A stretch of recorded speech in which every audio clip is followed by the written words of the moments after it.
Check. I'm going to, first of all, check the audio.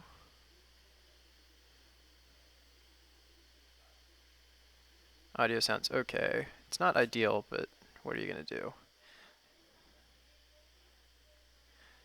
That hiss is a little annoying, but hopefully you all can tolerate it because it's better than just my built-in computer audio.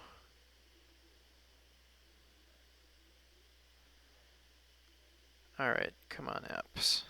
Work for me, please. We're running out of time. Latency doesn't seem too bad, though, from what I'm saying to what I'm hearing on the stream. Okay, I'm going to close that out, post this, and I'm going to post it in fresh. I mean, somebody's going to post it in fresh on my behalf. Okay, there we go. Okay, let's get the right page pulled up here. Okay, we are getting underway here in Game 1 of this matchup in the postseason between the Kansas City Breathmints and the San Francisco Lovers. After both clinched playoff berths in the mild league. We've got Michelle Sportsman on the mound for the Kansas City Breathmints here, top of the first. Helga Moreno leading off for the Lovers of San Francisco. And let me go here. Okay. Sorry. Flying by the seat of my pants. You may have heard if you've joined an earlier broadcast that we've relocated here at Blaseball Radio 2 as we see Helga Moreno with the first out of the game, grounding out to Leach Ingram over there on third base. And so we're kind of flying by the seat of our pants here. My name is Blaseball Radio 2 host. This is Blaseball Radio 2, an unofficial home of Kansas City Breathmints Blaseball. And as I mentioned at the top of the broadcast, as Kurt Kruller hits a pop fly into Helg Washington over in right field, we are in the first game of the Kansas City Breathmints postseason playoff after an extremely promising season where the Mints set win records both in terms of their regular wins and the Sun 2 and Sun 3 wins as well. The Mints ending up 73-26 with 81 wins as we see Percival Wheeler, I lost track of that one, ground out to Marco Stink to close out the first at-bat for the Lovers, who are coming into this one 56% odds. We've got Sun .1 weather, so every inning the runs scored, or each run scored, I should say, increments by 1/10 of a run. Goodwin Morin, the fourth, Goodwin Foreign, as she is affectionately known, leading off for the Mints here. Foreign, one of the 3 replica players that the Mints hired as part of their gift. What do you call that? Gift list? I'm really blanking here, folks. I just, whoa! Goodwin Foreign with the leadoff triple as I struggle to think of words. And so the Mints have a leadoff triple with no outs, which is what leadoff means. And Rodriguez Internet at the plate, a relatively consistent hitter, who grounds out to Kurt Kruller. Foreign scores on the sacrifice, and we've got the first run of this one. The Mints put 1.1 runs on the board here in the bottom of the first on a classic Kansas City sacrifice play. As I was saying before, the Mints contracted 3 replica players. Goodwin Morin the 4th, Alden Cash Money the 2nd, and Valentine Games the 3rd to bolster their lacking offensive prowess. An offense that put 436 runs on the board over the course of the season, but a good amount of those after the addition of these 3 replica players, as we see Helg Washington, one of the players who was gone elsewhere for a good amount of the season, put the second out of the game, or of the at-bat, I should say, on the board for the Breathmints. So 2 outs, nobody on. Breathmints with a 1.1 lead here in the bottom of the first, and Alden Cash Money the 2nd at the plate. Cash Money grounds out to Blimp Hardison at shortstop, thrown out at first, and that'll close out the first at-bat of the Breathmints, who put 1.1 runs on the board in the first. And that'll move us to the top of the second. Michelle Sportsman on the mound for the Kansas City Breathmints. Sportsman ended the season with an ERA of negative .35, which is the best in the league. Of course, Michelle Sportsman, the only underhanded pitcher by virtue of a blessing and not an item.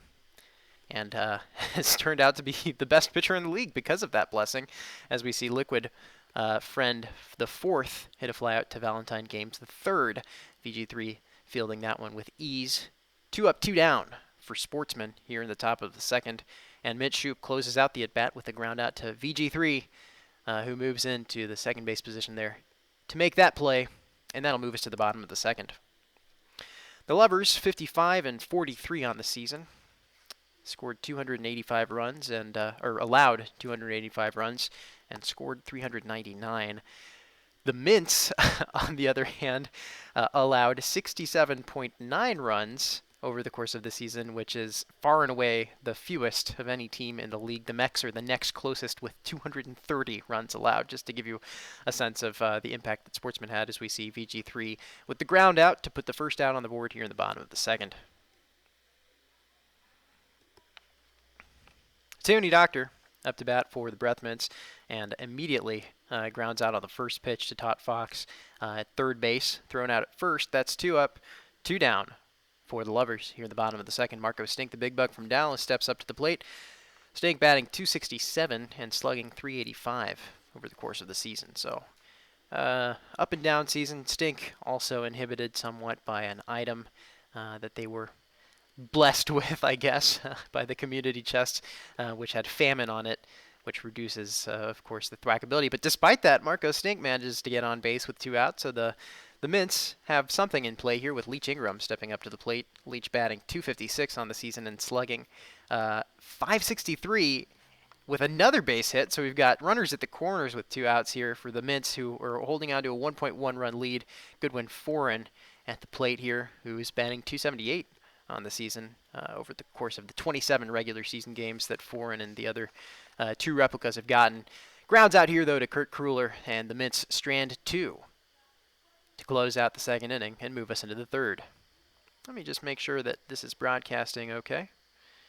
And that looks all right on the screen. There's probably some latency. Apologies about that. That's kind of inevitable just given the connection here. But hopefully it's still watchable. So, top of the third, Michelle Sportsman on the mound, as I mentioned before. Todd Fox at the plate, leading off for the Lovers here, who trail by 1.1 runs.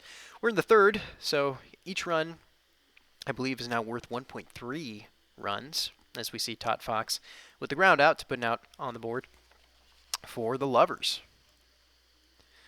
Hey, all right. Get Reblaze pulled up just in case something happens, just in case the game log skips.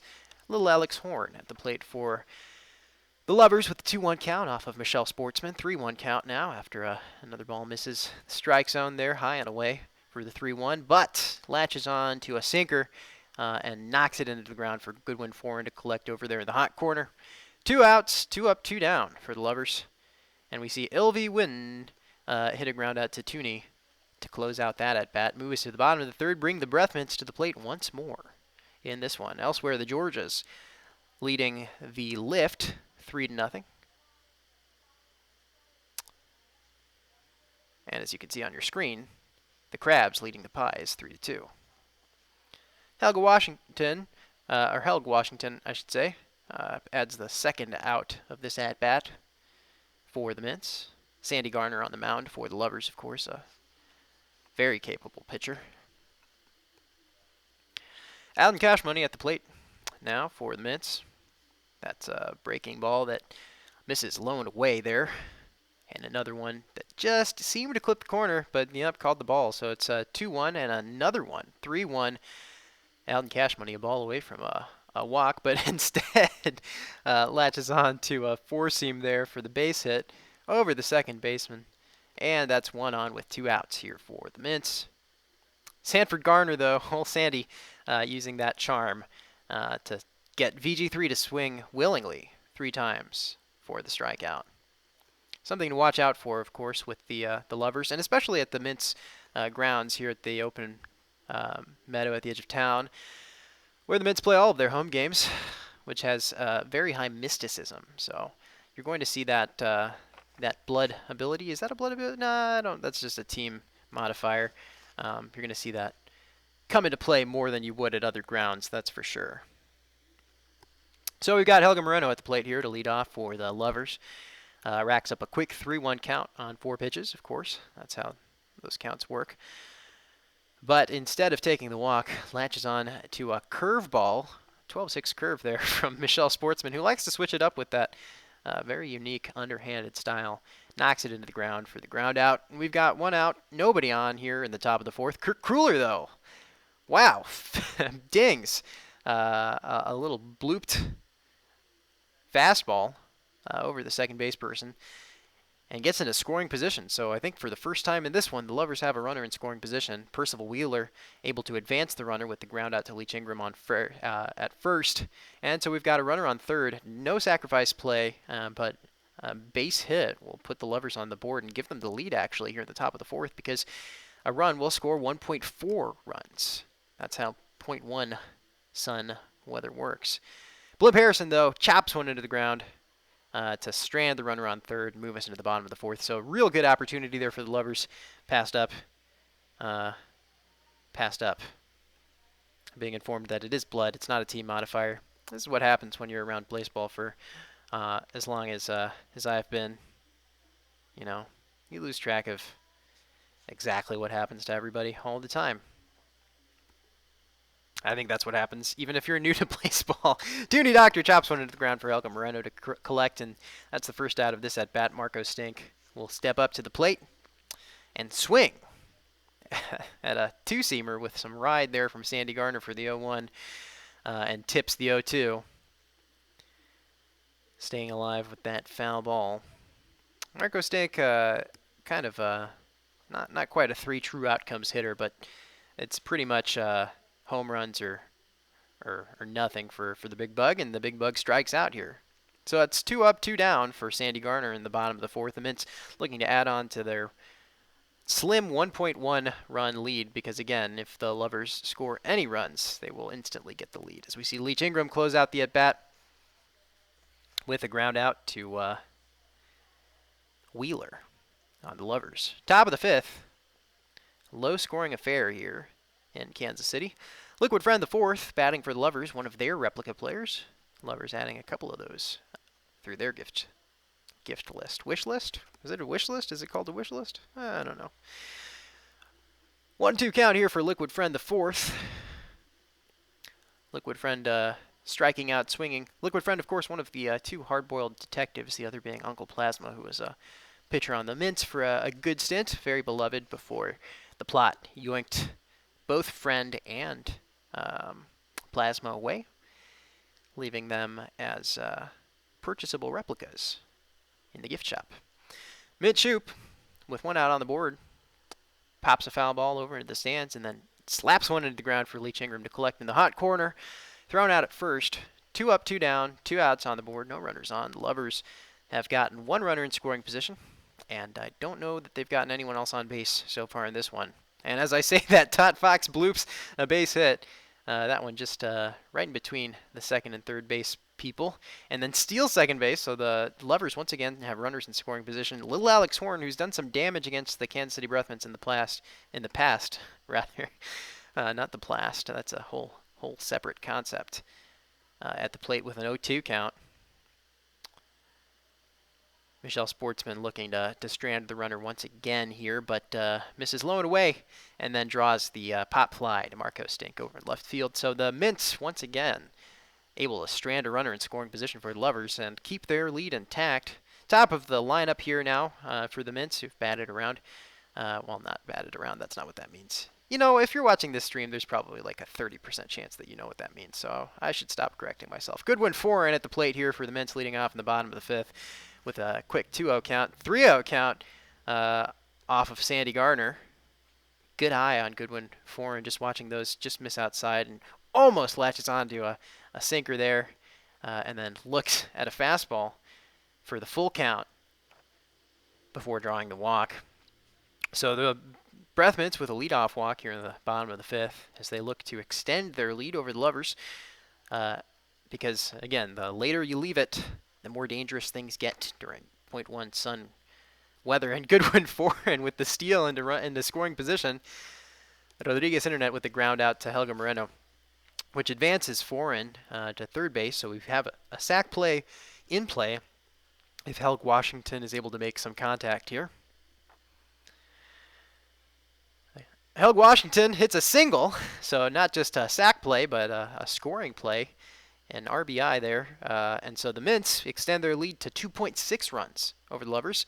But Sandy Garner charms Alden Cash Money, the second Cash Money swinging at the 3 pitches for the willing strikeout. So 2 outs, 1 on, but the Mints do extend their lead here in the bottom of the 5th. Valentine Games VG3 at the plate here for the Mints with an 0-1 count off of Sandy Garner.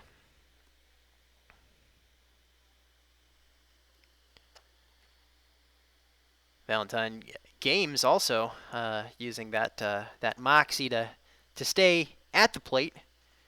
Really good swing discipline. That's not what it's called. It's called plate discipline.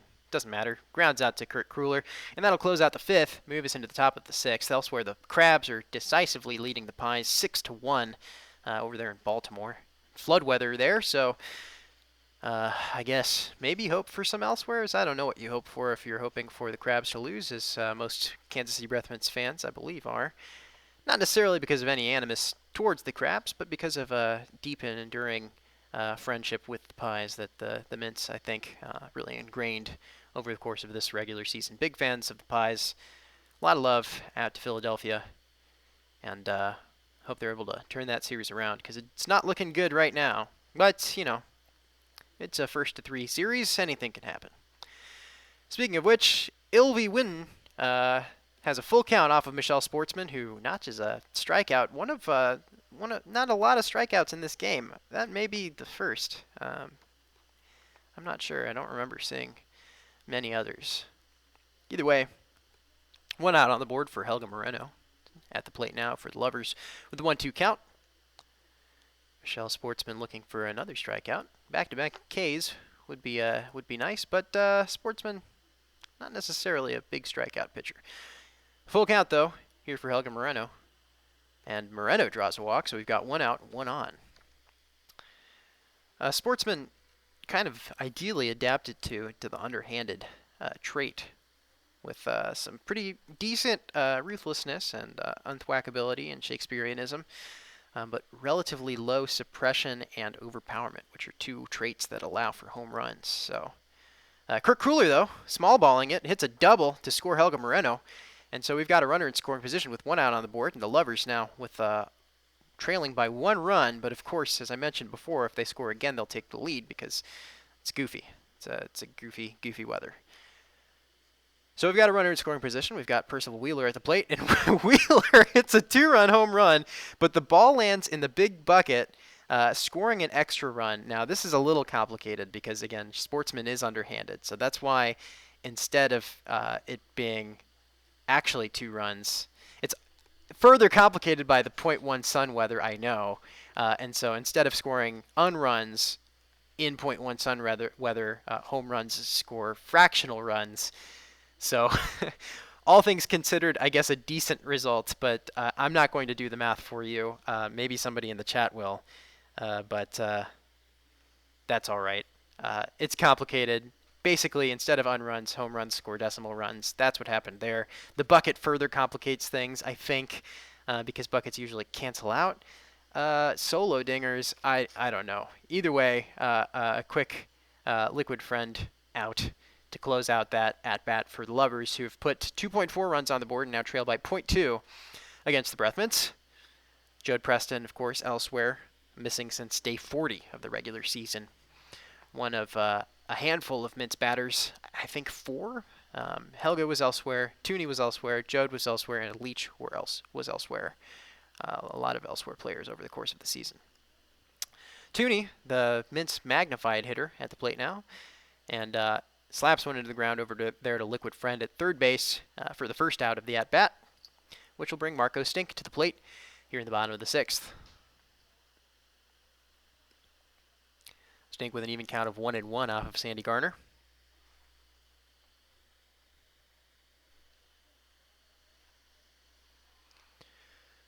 Marco Stink, a player who's had a lot of ups and downs, player who's had to adapt to the shifting metas, of course, of the of the Blaseball scene. When the Mints acquired Stink from Dallas, Stink was a very competent slugger, and that was something that the Breath Mints didn't really have. The Breath Mints playing small ball for a lot of the early franchise history, as we see Stink ground out to Helga Washington. Nope, different Helga. Helga Moreno, sorry. Too many Helgas. As Leach Ingram grounds out to close out that inning. But, over the course of seasons, Marco has increased some slats, has decreased some slats, of course, was chomped, and now has an item hampering him. So not the batter necessarily that he used to be. And, of course, with underhanded, you don't necessarily want a ton of sluggers in your lineup because they can be a liability, as we will see in a future series, or future game in this series. Mitch Shoup with a ground out there to Rodriguez Internet to put the first out of this at-bat here in the top of the 7th for the Lovers. Todd Fox, sorry, I'm distracted because Winnie Hess entered the tunnels to steal a run. So despite the complexities of Sun Point 1 weather, stolen runs are still the same, which means that the Mints now lead by 2.2 runs, I should say, as Winnie Hess steals one entire run. So 3.6 to 1.4 here in the top of the 7th, as we see Todd Fox ground out to Marco Stink to put 2 outs on the board, no runners on, and the Breathmans extending their lead despite being on defense, courtesy of some horse steals. Alexander Horn, little Alex Horn at the plate here for the Lovers in the top of the 7th. Yeah, Winnie Hess is a big fan of stealing. She's done it a number of times. She did, I think, was she chased away elsewhere, or was that one of our other pitchers? I think it was her. I think she ran into a plastic bag in the tunnels and ended up elsewhere after tunnels were introduced. As Alexander Horn strikes out looking, it's another K on the score sheet for Michelle Sportsman. And that'll move us to the bottom of the 7th. The Breathmints looking to add on some more. I guess we're 1.7 runs per run here in the bottom of the 7th. Goodwin Foreign leading off. Top of the lineup for the Mints. Foreign hits a ground out, though, to Helga Moreno, and that's 1 out on the board. Nobody on. Rodriguez Internet at the plate here for the Kansas City Breathmints in the bottom of the 7th. Internet was voicemailed early in the season, actually on day 4. And Internet also in the election received the cluttered blessing. So Internet is cluttered, which means that he plays better in filthier stadiums. And the Mints field is pretty filthy, as we see Internet draw a walk. So 1 on, 1 out. Helg Washington at the plate here for the Mints, looking to advance Internet or even score him. Again, Helg Washington, a decent slugger, I would say. A good slugger by, the metrics of 10 seasons ago, but forces Internet out here on the fielder's choice. So the Mints still have 1 on, but 2 outs on the board now. Alton Cash Money at the plate. Cash Money slugged 547 in the 27 games that V played for the Mints in the regular season, and hits a single. And Cash Money is spicy, so Cash Money's heating up, which is good. It's a little late for it, but you're never going to say no to that. So 2 outs, 2 on, a runner in scoring position, and VG3 at the plate here for the Breathmints, who are leading. Elsewhere, the Crabs leading 9-4. So the Pies have also managed to put some runs on the board as Games the third grounds out to Strand 2. So the Mints, Strand 2 in the bottom of the 7th. Don't extend their lead any. And we move to the top of the 8th, where runs are worth 1.8 runs, or points. Ilvy Wynn leading off for the Lovers. 0-1 count for Ilvy Wynn, who tips the first pitch off a Sportsman. That one, though, a little high and inside. Wynn having to back away from that one. Next one misses low and away. And then Wynn manages to latch on to a 4-seamer there. Knocks that into where the stands would be at the open meadow. And we have a full count after another ball. Ilvy Wynn, though, manages to stay at the plate long enough to draw a leadoff walk. And so the Lovers have 1 on with nobody out. Winnie Hess enters the tunnel and steals the smoky plant-based sunglasses of intelligence from Juice Collins. So Winnie Hess very active in this one, stealing a run, and now an item. Maybe if you're in the chat and able to identify what those attributes do, that would be great. Helga Moreno hits into a double play, though, which is, again, product of sportsman's Shakespeareanism, I believe. Actually, no, I think that prevents doubles. I lose track of these attributes. Either way, double play is very good. 2 outs on the board, no runners on, Kurt Kruller at the plate, and Winnie Hess has stolen an item. Yeah, if anybody can let me know what those attributes are good for, and if they're good for Winnie Hess, that'd be stellar. I also don't know if the items automatically, I think the pitchers gain the item after they steal it. I don't think it just goes to a random player on the team. Either way, we got a 2-2 count here for Kurt Kruller after a couple tipped fouls. Good for pitching and defense. All right, well, that's something that you would want as a pitcher. Kurt Kruller strikes out looking, and that closes out the at-bat and moves us to the bottom of the 8th. Wow, 0.8 plus 0.8 pitching. So Winnie Hess is now a 10-star pitcher, everyone. Came into this one a 9.2-star pitcher. But courtesy of that item and that theft is now even more intimidating for the next game. Although I think that she's going up against an underhanded pitcher. Or maybe that's the following game. I can't remember. Tooney leads off for the Mints with a chopped grounder for the first out. Oh, there's a cat here that I just gently nudged with my foot on accident because I couldn't see it. Apologies about that, cat. Wow, yeah, so that's a big, big steal for a big, big horse. Marco Stink at the plate here for the Mints and draws a walk. So the Mints have 1 on, 1 out here in the bottom of the 8th. Leach Ingram at the plate for them. Leach Ingram, of course, a former pitcher, as we see Marco Stink steal into scoring position. Ingram, a very good pitcher, actually, a part of one of the now series. Leach Ingram manages to bat in Marco Stink as I get caught up with my words.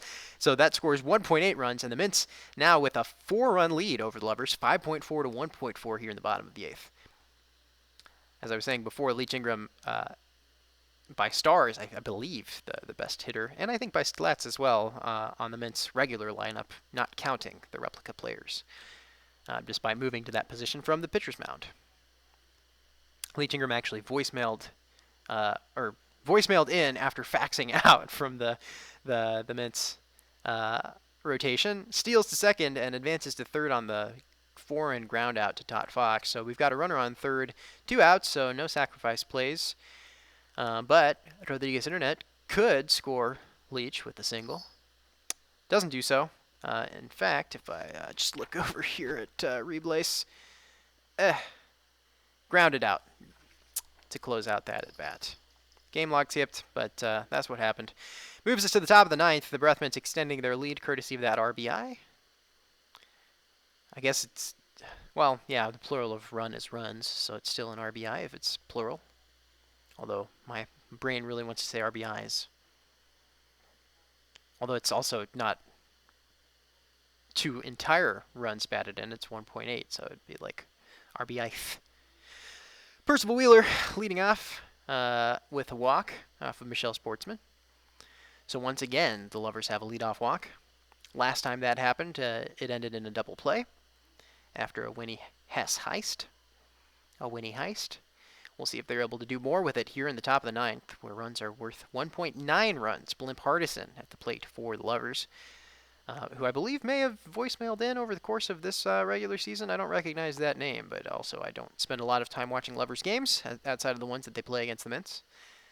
So who knows? Blimp Hardison, though, drawing a walk. So we've got 2 on and nobody out here in the top of the 9th, which is dangerous for the Mints with such a high-scoring weather type. But Percival Wheeler is forced out at third base there as Liquid Friend advances on their fielder's choice. So we've got 2 on, 1 out. Mitch Shoup at the plate and hits a 3-run homer, which lands in the big bucket, and an extra run scores. But because it's 0.1 weather, that only scores 1.6 runs, and it doesn't score unruns. So the Lovers do pull within 2.4 runs, but not as bad as it would be with a non-underhanded pitcher, not as good as it would be with an underhanded pitcher in other weather. The Lovers once again with a runner on as Tot Fox advances to first, and Alexander Horn is at the plate. So now Tot Fox steals into scoring position, and the Mints really need to keep a handle on this one because, again, with this weather type, this late in the game, it does not take a lot to turn the tables, I should say. Little Alex Horn strikes out looking, though, so Michelle Sportsman able to rule out the sacrifice play. 2 outs, a runner in scoring position here in the top of the ninth. 1 out away from winning the first game of this postseason, and they do so as Ilvy Wynn grounds out to Marco Stink to close out a 5.4-3 win. The Meadow inflates 10 balloons. The Mints take a 1-win lead in this 1-3 series. As you can see in the game log there, Winnie Hess stealing the smoky plant-based sunglasses of intelligence to become a 10-star pitcher. This horse will find any way of growth and of keeping growing. And that'll be it for now. We'll be back at the top of the hour for the next game in this series. Elsewhere, we can see that the Crabs defeated the Pies 9-6. So the Pies had some fight in them and managed to claw back some runs, but not quite enough to turn the tides there. All right, so we'll be back at the top of the hour. The stream will stay live. And until then, I've been Blaseball Radio 2 host. This has been Blaseball Radio 2, and I hope that you keep it minty.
A, B, C, D, E, F, G.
All right. Hopefully you can hear me. All right. We're about to get underway here. Let's see if I can flip around some things on my broadcasting device here and get all of the games up. Not just these two. Unless Big Game Blaseball, what is that called? Big Screen Blaseball is busted again, which is possible. Doesn't look like it though. It looks normal on the browser window.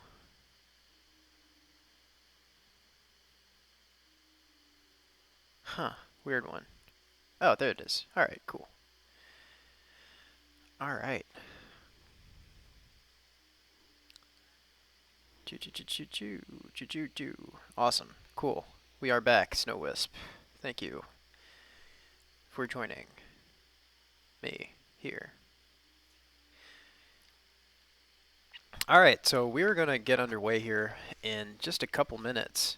Winnie Hess is going to be on the mound for the Breath Mints, and if you watched the last game, you know that Winnie Hess stole an item. That item boosted Winnie's pitching by 0.8, specifically her ruthlessness, and so now she is a 1.4 ruth pitcher, I believe, which is the 5th highest in the league.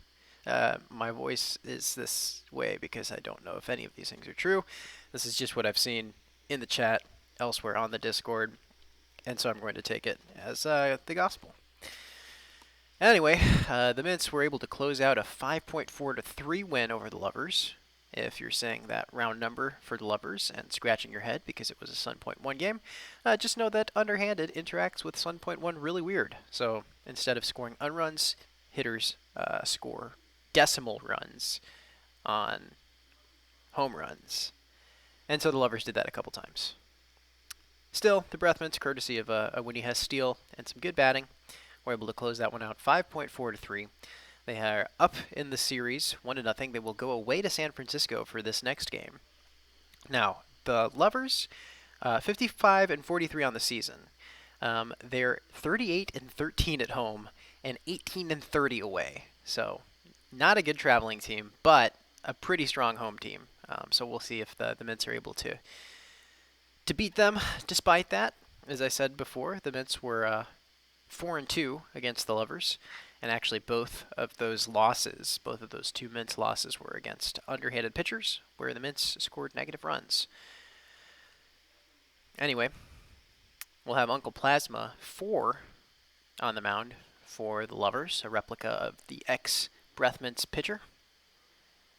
Before that, a Millennials pitcher who was heisted through the Plansma, which was a brilliant piece of Mint strategery, courtesy of Capstodian Alley. Or Ally. I think it's Alley. I don't know.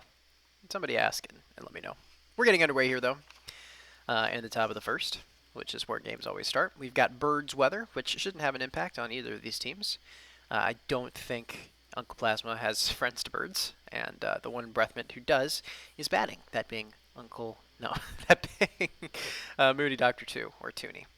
Goodwin Morin the fourth. We've got two fourths here facing off. Goodwin Foreign versus Uncle Plasma the fourth. And Foreign immediately chops one into the ground for Percival Wheeler. And that's the first out of the game. Here, Breathmint's up to bat first, as Rodriguez Internet follows that up with a slapped ground ball to Helga Moreno at second base. So we've got 2 up, 2 down, 2 pitches so far in this one, which is fun. Okay, that was a 3-pitch inning as Helg Washington popped one fly to Mitch Shoup in left field. So 3 up, 3 down with 3 pitches from Uncle Plasma the fourth. Uncle Plasma, a pretty high Ruth pitcher, so not a big bad contact pitcher, but making the most of it there. Winnie Hess on the mound here for the Mints with a 2-0 count here. And then Winnie Hess, who is a bad contact pitcher, draws the ground out from Helga Moreno. Helga Moreno, I should say. And then another one from Kurt Kruller. So 2 up, 2 down on 2 pitches. Well, no, actually, that first at-bat, I think, was like a 3 or 4 pitch at-bat. So I got ahead of myself. Percival Wheeler, though, manages to lock onto a fastball there for the blooped base hit. And we've got 2 outs, 1 on here for the Lovers in the bottom of the first. Blimp Hardison at the plate here for the Lovers. So Winnie Hess, no perfect game in her first game as a 10-star pitcher. But we'll see if it is a shutout, because Winnie Hess did manage a lot of shutouts, 19 to be precise, as Blimp Hardison pops one fly to Marco Stick in right field to close out the inning and move us into the top of the second. Yeah, am I reading that right? Did she have 19 shutouts? I think she had 19 shutouts in the regular season, which is almost certainly a record. But anyway, Alden Cash Money leading off for the Breath Mints here in the top of the second. Cash Money the second, I should say. V knock one out to, again, where the stands would be for the 1-1 count foul. And then look at riding. 2-seam fastball for the 1-2. And strikes out swinging at a changeup from Uncle Plasma. Uncle Plasma primarily a fastball pitcher, but every now and then throws in a changeup to mess with the batter's heads. Valentine Games the third, VG3 at the plate next. Tips one foul for the quick 0-2. And Valentine Games at risk of being struck out, which I believe would be the second strikeout of this game. Yeah, that's right. VG3 stays alive with another tipped foul, and then gets out there. I don't have Reblaze up because I'm a fool. Fool who always forgets to get Reblaze up. Toonie at the plate here for the Mints as I try to juggle 2 windows. And Toonie slaps one to the ground for the third out. So 3 up, 3 down for the Mints in 2 consecutive innings. That one, at least they got Uncle Plasma to pitch more than 3 pitches, as we see Liquid Friend charm Winnie Hess and advance to first base for the leadoff walk. So we've got 1 on with nobody out. Mitch Shoup at the plate for the Lovers. And Shoup pops one fly to Leach Ingram in center field to put the first on the board for the Lovers. All right, Reblaze, let's get you up and running. Todd Fox rounds out to Rodriguez Internet, but The Liquid Friend, the fourth, is able to score on the sacrifice, so no shutout for Winnie Hess in the first 10-star game, or first game as a 10-star pitcher. We have 2 outs and we have one run rather on the scoreboard. I'm all over the place. This is what happens when I try to do 2 things at once. So the Lovers, the first to take the lead here in Game 2 of this first 3-win series. And little Alex Horn at the plate with 2 outs. Oski Lynn pointing out that Winnie gave up just 13 walks the entire season. Has given up 2 here, I think. One via charm and the other was just a walk, maybe? Gosh, how do things leave my mind so quickly? Either way, little Alex Horn provides the 3rd out of that at-bat, and that'll move us to the top of the 3rd. The Lovers taking the lead in the bottom of the 2nd. The Mints look to hit back with Marco Stink leading off. Stink grounds out on the 0-2 pitch to Alex Horn over there in the hot corner. So that's a 2-pitch out for Uncle Plasma the 4th, who's really locked in. He gets another ground ball in the first pitch to Leach Ingram. 2 up, 2 down on 3 pitches. Uncle Plasma is shoving tonight. Good 1-4 and pops one fly on the first pitch as well. So that's a 5-pitch inning, I think, for Uncle Plasma. The Mints are really going to have to try to get some more pitches out of him if they want to have an easier time getting on base. LV Win leading out for the Lovers here in the bottom of the 3rd. Even count of 1-1 for LV Win, and then a fastball just flies by for the 1-2. That thing clocking maybe 110. Strikes out looking at a 2-seamer, which moved across the plate a fair bit. But Winnie Hess just throws with such velocity that sometimes that happens. Sometimes they get that ride. Am I a Taskmaster fan? I don't know that anyone could watch the excellent British panel show Taskmaster and not be a fan. You can find most of those on YouTube, I think, unless they've started to bear down on that. Helga Moreno, I need to train myself out of saying things the wrong way, provides the 2nd out of this at-bat. And Kurt Kruller tips the first pitch foul for the 0-1. Tips another one foul for the 0-2. And Winnie Hess is looking for those strikeouts with that 1.4 ruthlessness, really trying to capitalize on it, and manages another strikeout. So that's 2 strikeouts in that inning, I believe, for Winnie Hess, as she retires the side. That'll move us into the top of the 4th. The Kansas City Breathmans trying to make something happen offensively. As I mentioned, their offense really did struggle in the early season until Floods managed to small in it even further than it already is. So started at 6 batters, went down to 3 for a while, then 4, and then they added the 3 replicas, as we see at Rodriguez Internet with the strikeout. That's what we're expecting from Uncle Plasma, or those strikeouts again, a very high ruthlessness pitcher. The 3 replica players, the 3 replica batters, who I believe have been dubbed the Gay Pirate Thruple, as we see Helg Washington with the 2nd out. A grounder there to Little Alex Horn for the 2nd out of this at-bat. So 2 up, 2 down for the Breathmans. Breathmans, though, or Cash Money the 2nd, I should say, with the base hit, is red hot and then cools off. If somebody can explain that to me, I would appreciate it, because I have no idea why that happened. I know spicy players. Oh, Cash Money gets caught trying to steal second base. So, frustrating at bat for the Breathmints. That'll move us into the bottom of the 4th.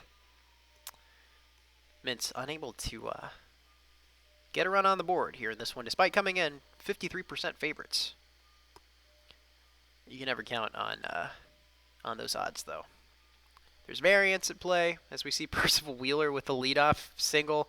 What he has is an excellent pitcher. There's no disputing it.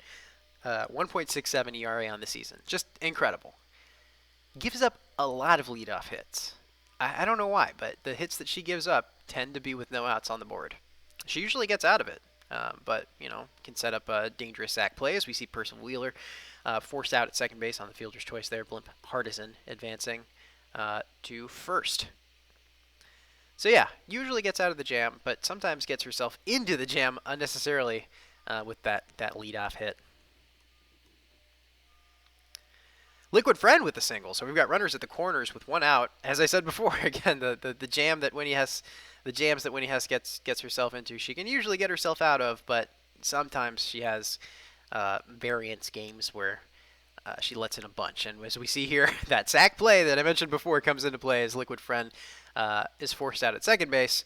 But I think Minshoop advances to first, and Blimp Hardison scores. Minshoop is then caught stealing second, and that'll move us to the bottom of the fourth. The Lovers tacking on, or move us into the top of the fifth, rather. The Lovers tacking on another run in the fourth to extend their lead 2-0 here in San Francisco.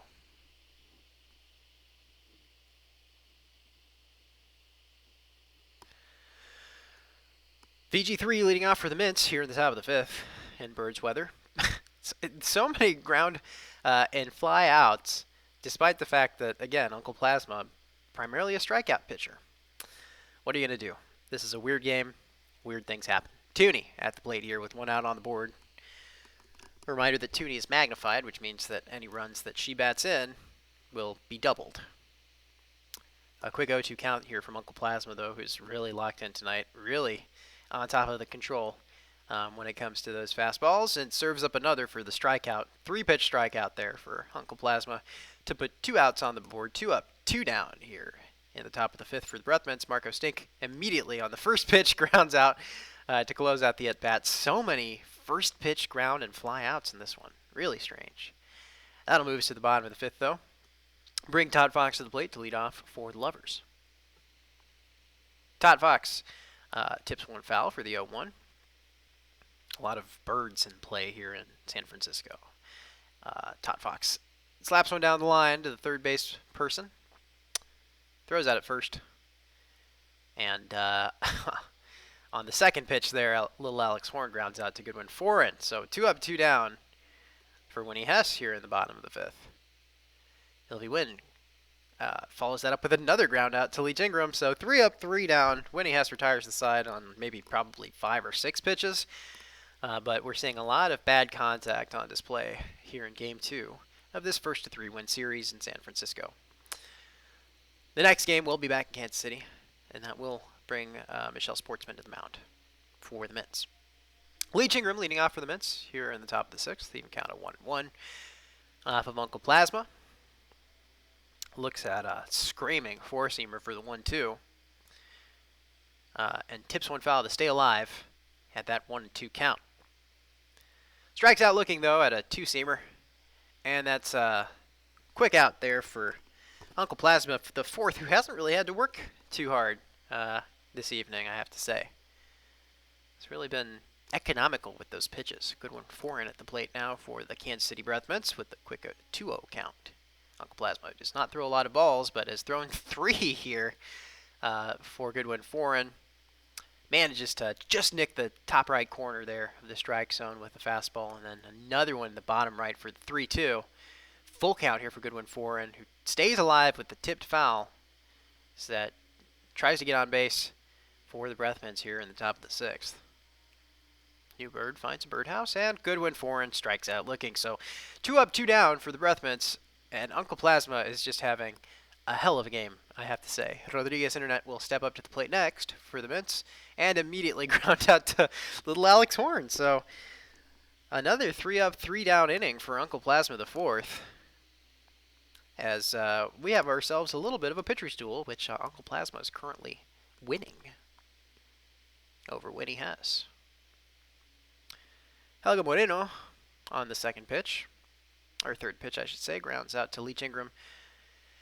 On second, easy infield play there for the Mints. And that'll bring Kurt Kruller, who slams a triple deep left field. That one just a couple feet away from being a home run. And the sacrifice play is available to the Lovers here. Winnie Hess will need a strikeout to keep the runner on third from scoring. Serves up 2 blistering fastballs for the 0-2 and strikes out Percival Wheeler to cut out the sac play. So 2 outs, a runner on third, so a base hit will score. Blimp Hardison at the plate. And Blimp Hardison on the first pitch pops one fly to Marco Stink in left field. And that'll close out that at bat. Winnie Hess once again getting out of a bit of a jam there to move us to the top of the seventh. Only a couple more at bats here for the Breathmints to try to make something happen. as they trail 2-0 in San Francisco. A tipped foul from Helga Washington for the 0-1 count, followed by a nasty curveball there from Uncle Plasma, who does not throw a lot of them, but manages to draw the ground out there for the first out of the at-bat, and move us to the top of the 7th for Alden Cash Money to try to get on base here for the Mints, who are struggling offensively. This looks like some early season Mint stuff as Alden Cash Money falls prey to another just incredibly fast fastball. That one clocking 130, 140 miles per hour. I don't have a speed gun. I'm just an intern. Valentine Games at the plate here with 2 outs on the board and grounds out to Mint Shoop on the second pitch of the at-bat. And that'll close out another 3-up, 3-down inning for the Breathmints, who have gotten a runner on base, I think. Maybe 2. 2 max, that's for sure. It's been rough. Winnie Hess facing down a Liquid Friend the 4th, the other hard-boiled detective replica on the Lovers. Liquid Friend with a slow roller to Marco Stink, able to get there quick enough to throw out at first and put the first out on the board in this San Francisco Lovers at-bat. Mint Shoop at the plate now. Mint Shoop, the target of some interest from the Kansas City Breathmints after procking, given the name, of course, kind of unavoidable. And Mint Shoop's had some ups and downs as well, but very decent hitter now, and strikes out looking at a 2-seamer from Winnie Hess. 2 up, 2 down for Winnie in the bottom of the 7th. Todd Fox will step up to the plate next to face down the enormous, ominous horse from Kansas City, and pops one fly to Leach Ingram over there in center field to close out the inning and move us into the top of the 8th. 2 at-bats left here for the Breathmints to try to score. Alternatively, Michelle Sportsman could not. Sorry, I forgot that we are in San Francisco, so the tunnels are not available to the Kansas City Breathmints pitching staff. Tooney Doctor leading off for the Mints here at the top of the 8th. Less than ideal. You want Tooney batting in runners rather than being the leadoff, but that's just how the lineup breaks down. Nothing you can do about it outside of headliners, and it doesn't matter either because Tooney does strike out looking there to put the first out on the board quickly here in the top of the 8th. Marco Stink at the plate now for the Mints. Watches one fly high and away for the 1-0. And then on the second pitch, latches onto a fastball, slaps it along the third base line, thrown out at first, and that's 2 up, 2 down for the Mets. Uncle Plasma not letting up here at the death of the game. Leach Ingram pops one to the bleachers, the conceptual bleachers on the left side of the field, and then tips one for the 0-2. As the Mets try to summon some sort of offense here. Instead, though, grounds out to close out that at-bat and move us to the bottom of the 8th. So 1 at-bat left here for the Breathmints. And Alexander Horn will lead off for the Lovers in this their possibly final at-bat of Game 2 of this first to 3-win series. And once again, Winnie Hess gives up a leadoff hit.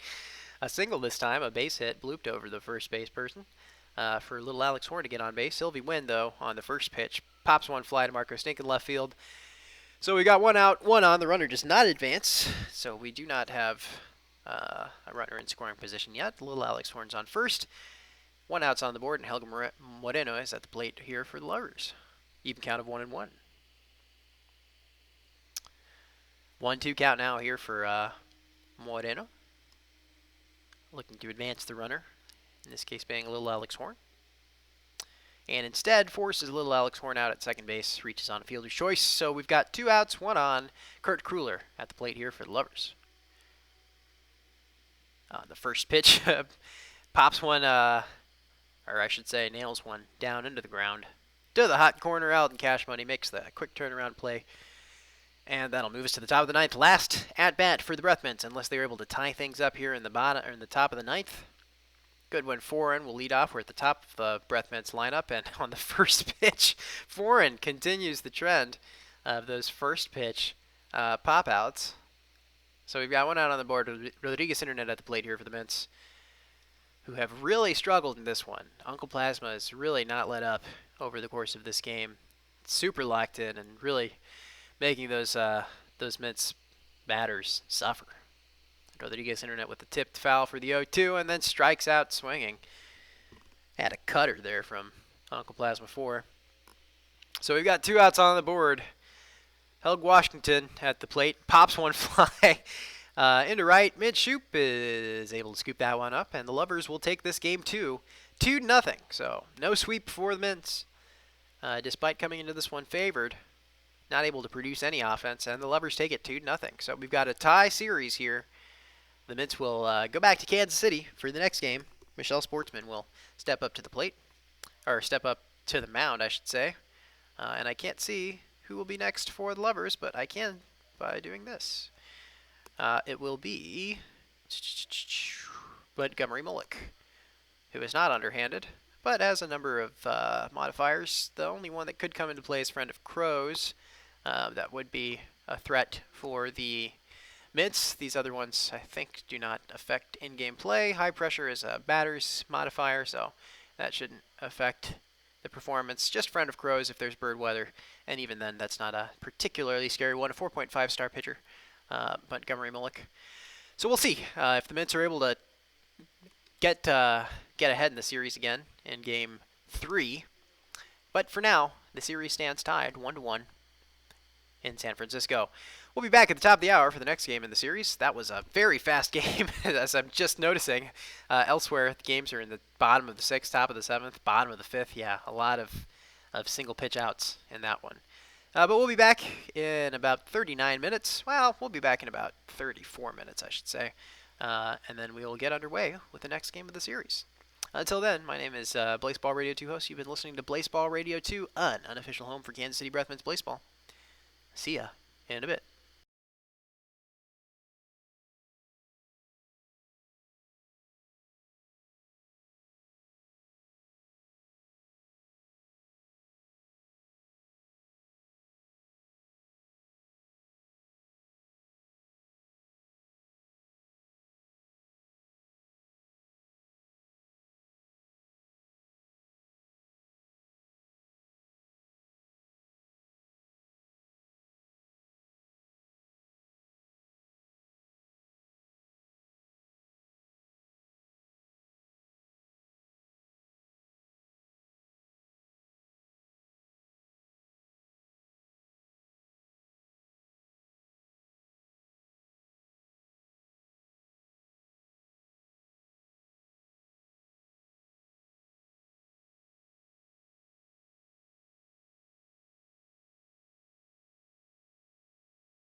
All right, sports fans, we're about to get underway here with game number 3 of this first 3-1 series between the Kansas City Breathments and the Lovers from San Francisco.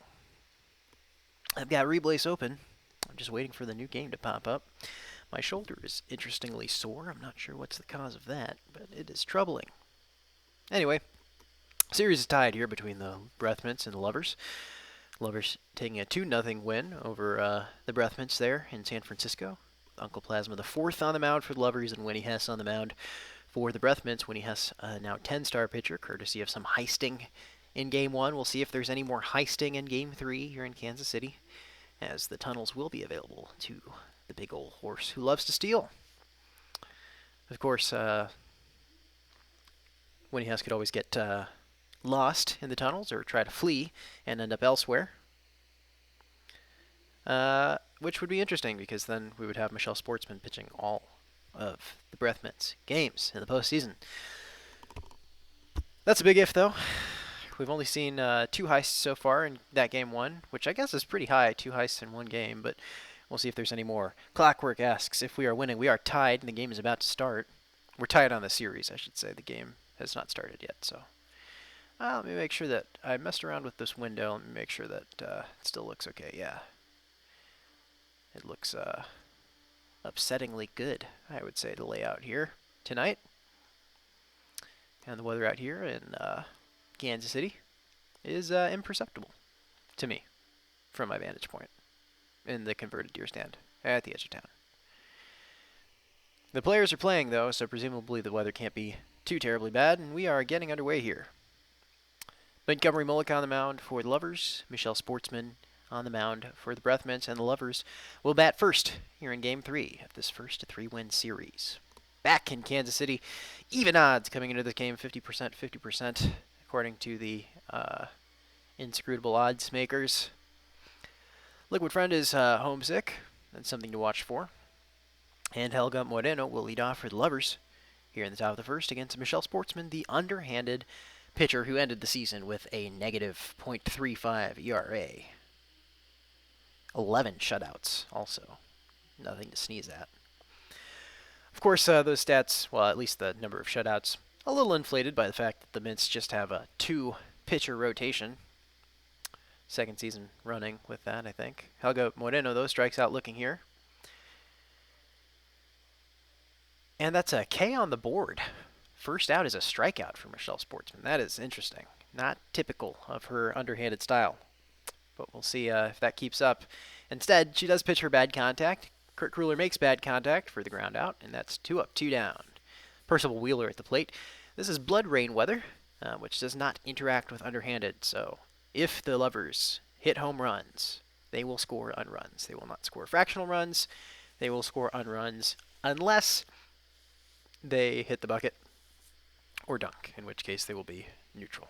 And we do have buckets and hoops here at the open meadow at the edge of town.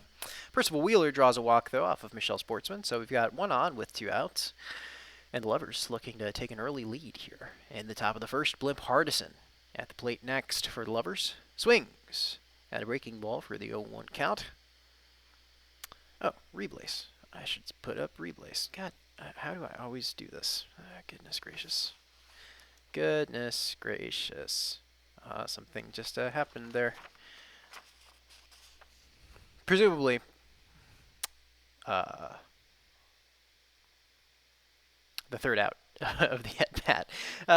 Breathmints batting for the first time here in the bottom of the first. Goodwin Moore in the fourth, leading off for them at the top of the lineup with a 1-2 count. As I scroll down to this game in Reblaze, Goodwin Moore slaps one along the line to the third base person.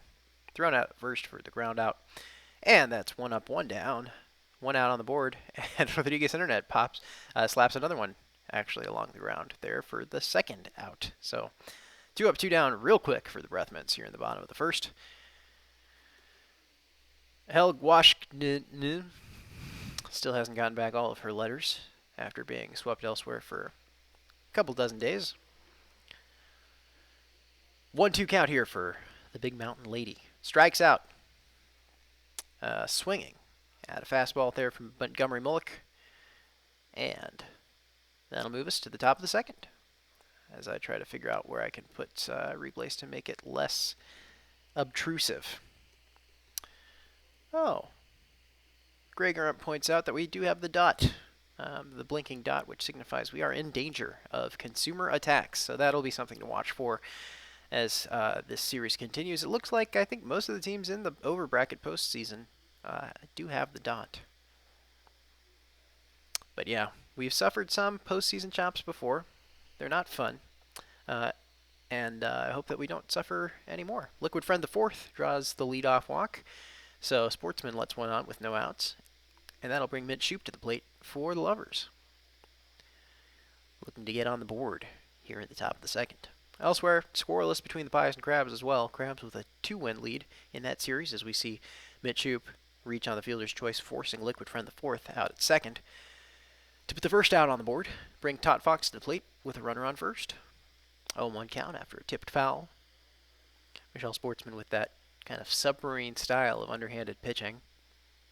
Really can throw off batters. And Todd Fox, second strikeout of the game here for Michelle Sportsman in the top of the second. So we've got 2 outs, 1 on. And little Alex Horn at the plate for the Lovers, looking to advance the runner on first. 2-1 count here for little Alex Horn after a slider misses low and away. Another slider misses low and away, and that'll bring us to a 3-1. Sportsman gives up a second walk, so that's 2 walks so far in the second inning. We've got a runner in scoring position. We've got 2 on with 2 outs, and we've got Ilvi Wynn at the plate for the Lovers. So a reminder again, a home run here will score 3 unruns, I should say. But Sportsman looks like she might be interested in loading the bases and does so with the 3rd walk of the inning. So we've got 3 on with 2 outs. Helga Moreno at the plate for the Lovers. Chance to put some big numbers on the board, but instead grounds out on the first pitch to Rodriguez Internet. And that means that they will go scoreless through 2 at-bats, move us to the bottom of the second, and Alden Cash Money will lead off for the Mints.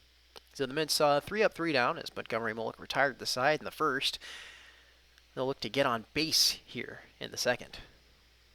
Instead, though, Cash Money slaps one along the third base line. Percival Wheeler able to collect easily and throw across the diamond for the ground out.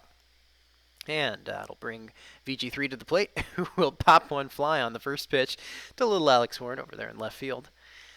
And so we got 2 up, 2 down. The Mints offense really starting to resemble that early season offense. I think that maybe Mints overestimated the impact of the Gay Pirate thruple, given the strength of schedule towards the end of the season. Played a lot of easy teams, but Toonie Doctor able to get aboard here in the bottom of the second. First time the Mints have had a runner on base. And Toonie Doctor, as she is wont to do, steals into running scoring position rather. Marco Stink at the plate, though. Stink liable to get a base hit or a home run or strike out and nails a double. That'll score Toonie. And the Mints take the lead here in the bottom of the second, 1-0. Of course, I mentioned the 2 most common outcomes for Marco Stink in terms of actually hitting. And he went with the least common one, which is a double. So we've got a Marco Stink double to bat in Toonie Doctor and give the Mints the lead. Leach Ingram at the plate, runner in scoring position, that being Marco Stink, and 2 outs on the board. So no sac plays available. It'll take a base hit or more. But instead, Leach Ingram uses that 1.4 Moxie to draw a walk. So 2 on, 2 out, and Goodwin Foreign at the plate for the Mints. Looking to extend that lead here. Marco Stink steals the third and makes it a little bit easier for Goodwin. But again, sac play is not available because there are 2 outs on the board. Swings at a 2-seamer and then nails one right over the second base person. Marco Stink runs in and scores. Leach Ingram advances to third. Goodwin Foreign on second.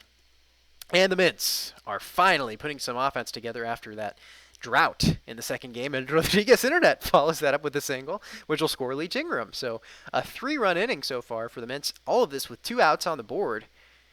I believe. Runners at the corners with 2 outs. Helg Washington at the plate for the Mints, who now lead this one 3-0 in the bottom of the second. What indeed? Marco Stink with a clutch hit there with 2 outs on the board to keep the rally alive. Helg Washington keeps this thing moving along with a single, which will score Goodwin Foran and extend us to a 4-0 lead for the Breath Mints and bring Alden Cashmoney to the plate again. So the Mints have batted around here in the bottom of the second. A heck of a rally. They've had 2 runners on base for most of this inning, and most of it with 2 outs. Alden Cashmoney looking to maybe extend that lead. Hits a single. The runner on second won't score, but we do have bases loaded now for Valentine Games III, VG3, at the plate with bases loaded and 2 outs, which not an ideal position for a Mints hitter. Mints tend to underperform, I would say, with bases loaded, but you never know. Stranger things have happened. But a strange thing doesn't happen. Instead, VG3 strands 3 with a fly out to left field to close out that productive inning for the Breath Mints, who put 4 on the board in the second and moved to the top of the third in the lead here in Game 3 of this 1-3 win series. Kurt Kruller leading off for the Lovers. And on the first pitch, knocks one into the ground there for Tooney to collect in the hot corner.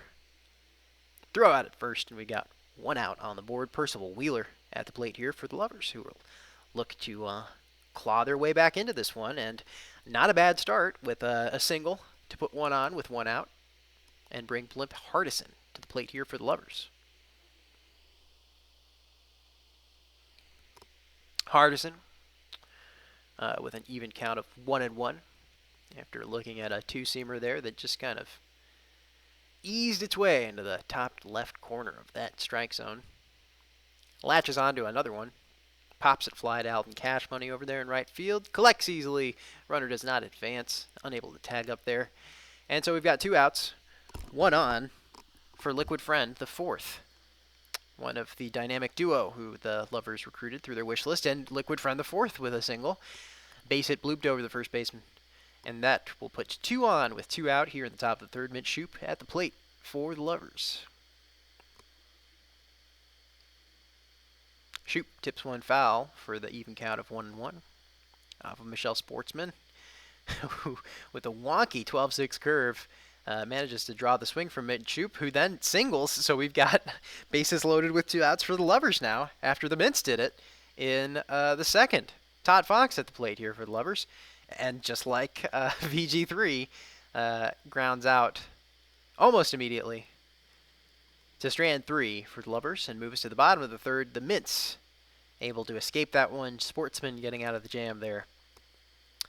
And the 4-0 lead is intact. Tooney Doctor leading off for the Breath Mints here in the bottom of the third, which we've seen a few times here in this postseason. Tooney leading off in innings, and it's not ideal because once again you want Tooney to be batting runners in, because that's when that magnification that doubles RBIs comes into play.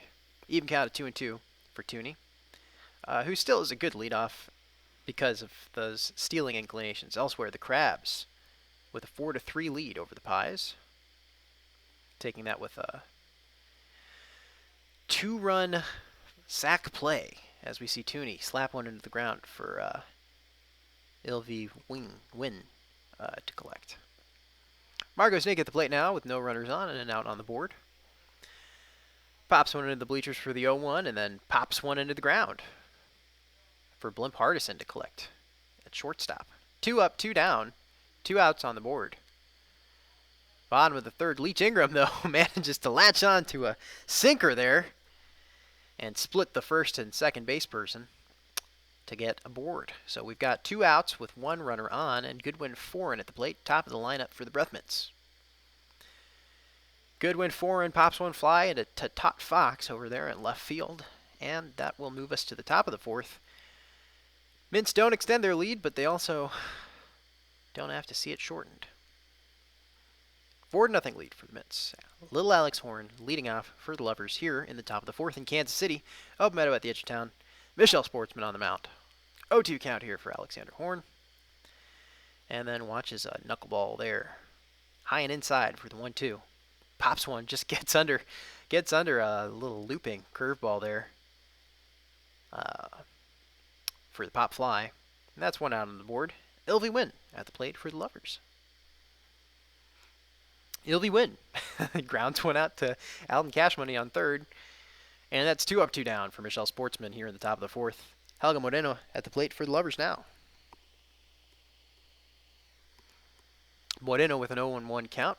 And then on the 0-2 pitch, 0-2 pitch, pops one fly. Closes out that at-bat, moves us to the bottom of the fourth, and the Mints have a chance to tack on more runs. Give themselves a little bit of insurance. Rodriguez Internet leading off for them. They seemed to kind of cool in the first game, but with the leadoff single here, maybe heating up. We've seen some more consistent hitting in this game from Rodriguez Internet, who gets aboard with no outs. Helg Washington at the plate here for the Mints, looking to advance Internet, who was missing for most of the season after being voicemailed on day 4. But instead of taking the walk, forces Internet out at second base. So we've got 1 out, 1 on after that fielder's choice. Alden Cash Money at the plate now for the Mints with an 0-1 count after looking at a curveball there from Montgomery Mullick and a fastball, a two-seamer for the 0-2.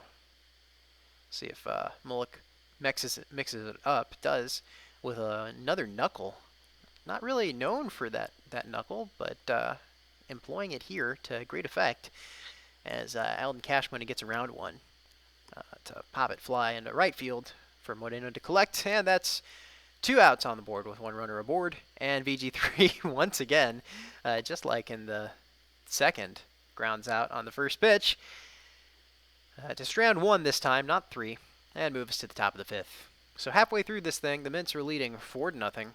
Lovers with some ground to make up. Elsewhere, Crabs and Pies, still 4-3. Crabs in danger of sweeping the Pies in Baltimore. Kurt Kruller slaps one to Leach Ingram at third base. And that's an easy enough out for the Mints. So leadoff hitter is out, and we've got 1 out, nobody on. Percival Wheeler at the plate for the Lovers. Sportsman yet to score an unrun in the postseason. Scored some fractional runs during .1 sun weather, but no unruns so far. I'm not sure how the divinity is on these Lovers. I don't know how many home runs they typically hit, but we do know that Percival Wheeler is out after popping 1 fly to Alden Cash Money in right field. So 2 up, 2 down here at the top of the 5th. Blimp Hardison at the plate now for the Lovers. As Sportsman looks to hold on to the shutout, maybe notch a quality start. Hardison will ensure that Sportsman makes it through 5 innings scoreless with that pop fly. Moving us to the bottom of the 5th. Jode Preston is elsewhere, which means Toonie Doctor will lead off. So Jode Preston would be leading off, I guess, if Jode were not elsewhere. But Jode is elsewhere, and she's been elsewhere since day 40 of the regular season. Toonie Doctor pops 1 fly into center field. Percival Wheeler collects it, and that is an out on the board quickly here in the bottom of the 5th for the Lovers. Marco Stink keeps things moving along with a first pitch ground out. That was a second pitch ground out. I correct myself. Apologies. 2 up, 2 down. 2 outs on the board. Leach Ingram at the plate now, trying to get aboard for the Breathmints. 2 out count as Leach puts that moxie to good use, just watching those balls slightly out of the strike zone. Goes for one in the strike zone, gets a little bit under it, and then gets a little bit on top of the next pitch for the ground out to Mitch Shoup. 3 up, 3 down, clean inning for Montgomery Mullick. That'll move us to the top of the 6th. And you can see we're moving a little bit slower than the Pies-Crabs game, where the Pies have equalized. They are in birds, of course, which is increases their potency by like 50%, I want to say. It's super broken, but they need it if they want to get back into that series. And they've tied things up over there in Baltimore. Liquid Friend pops 1 fly to Valentine Games near the infield for the first out here in the top of the 6th. 1 out on the board, no runners aboard. And Mitch Shoup at the plate for the Lovers. Shoup with a quick 0-2 count after a couple tipped fouls. Stays alive with a third tipped foul. Would you believe it? Ball finally to interrupt the series of fouls and bring Shoop to the 1-2 count, and then strikes out looking at a looping pitch from Michelle Sportsman. Todd Fox at the plate with 2 outs on the board. Swings a fastball there for the 0-1 count, and then gets on top of a curveball to ground out to Rodriguez Internet at first and move us to the bottom of the 6th. Kansas City Breathmints with a 4-0 lead established in the 2nd inning after a 2-out rally. Unable to extend it so far, but haven't seen it whittled away either by the Lovers, as we see Goodwin 4 and pop one fly to Helga Moreno. And then Rodriguez Internet grounds out to Blimp Hardison at third. And we've got 2 up, 2 down very quickly here in the 6th. Helga Washington, though, with the solo bomb. That thing floated and floated and floated until it was out of the park. Home run, solo homer with 2 outs on the board for Helga Washington to extend the Mints lead to 5-0. What's her name? Gahino. Alden Cash Money at the plate now with that extra insurance and an 0-2 count off of Montgomery Mullock. Curveball misses high and away for the 1-2. As Cash Money tries to extend the plate appearance, but gets on top of a sinker there for the ground out. So, the Breathmints tack one more on, the 5th, bottom of the 5th, or bottom of the 6th rather, and that'll move us to the 7th. The Mints looking to get ahead in the series. Speaking of which, the Pies have gotten ahead in the game over there in Baltimore. 5-4 lead over the Crabs, who have a 2-0 lead in the series. Little Alex Horn pops a solo bomb, line drive into right field, and that scores an unrun, the first of this postseason campaign for Michelle Sportsman. It'll extend the Breathmints lead to 6 here in the top of the 7th. Ilvy Wynn up next. That is the first unrun. I hope there was a little cheer in the Discord because we love to see him. Some people say underhanded is broken, but those people just haven't met Michelle Sportsman yet. 1-2 count here for Ilvy Wynn with no outs on the board after that bomb from little Alex Horn. Wynn strikes out looking at a little curveball there from Michelle Sportsman. That one had some sway on it, I will say. Elsewhere, we can see Uncle Plasma clothesline to Consumer to prevent the Pies from getting chomped by a shark over there in Baltimore. It's on the coast, it makes sense. 3-1 count here for Helga Moreno off of Michelle Sportsman, who just paints the bottom left corner there for the full count. But Helga Moreno gets under one. Line drive into right field for the double. So we've got a runner in scoring position with 1 out on the board. And Kurt Kruller at the plate here for the Lovers, who will need to small ball if they want to get back into this one. Kurt Kruller, though, with a slap grounder to third. Leach throws out at first. And we got 2 outs on the board with a runner on third. I think that runner is Ilvy Wynn, if I'm not mistaken. Even count of 1-1 here for Percival Wheeler. Off of Michelle Sportsman, who misses. That one low and inside. Almost tagging Percival Wheeler's foot, but not quite. And then the next one misses low and away, kind of compensating. So we've got a 3-1 count, and Percival Wheeler draws a walk. Good eye there from the Lovers hitter. So we've got runners at the corners with 2 outs. Blimp Hardison at the plate. So this is set up for some small ball. I have to say, a base hit here will, I guess, break even for the Lovers. Triple will score 2, obviously, and a bomb will score -3. 1-2 count here for Blimp Hardison. Hardison, though, strikes out swinging, stranding 2, and moving us into the bottom of the 7th with the Breathmints extending their lead courtesy of an unrun from a solo dinger from little Alex Horn. Who else? VG3 leading off for the Mints here in the bottom of the 7th. Slaps one into the ground to first base. Blimp Hardison collects, steps on the plate, and forces out for the first out of this at-bat. Bottom of the 7th. Tooney Doctor with 1 out on the board, no runners on. Once again for Tooney, who you really want to have runners on for, as I've explained ad nausea. 2-0 count here for Tooney, though.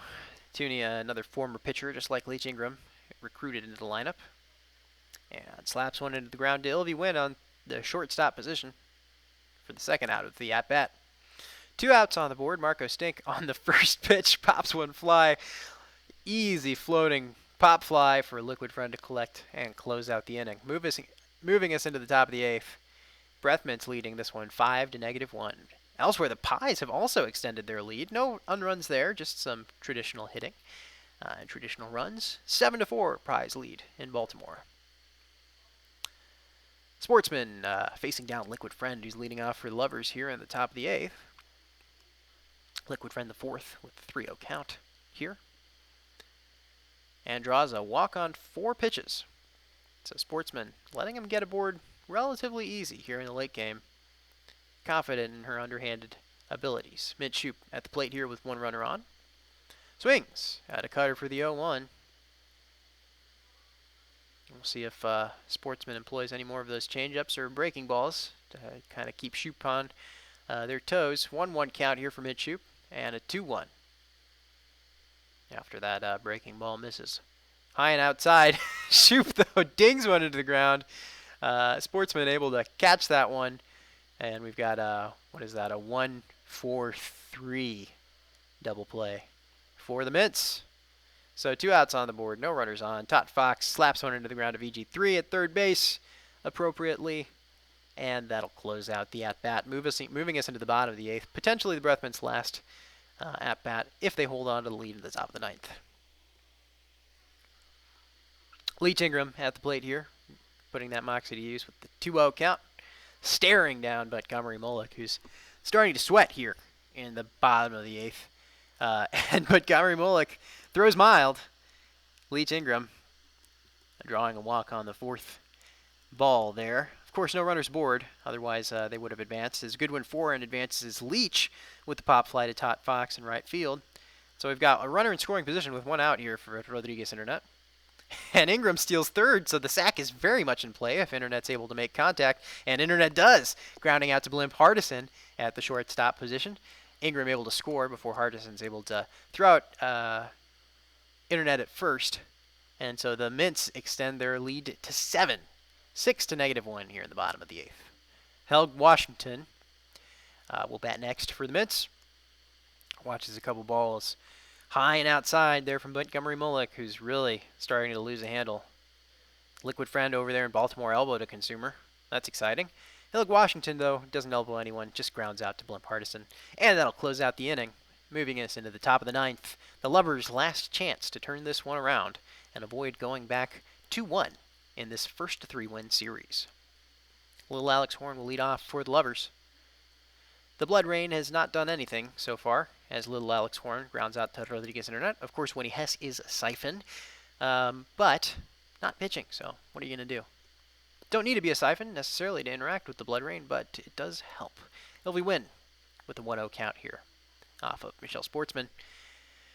And looks at a weird, wonky two-seam fastball and another one. Both of those, a lot of move on them.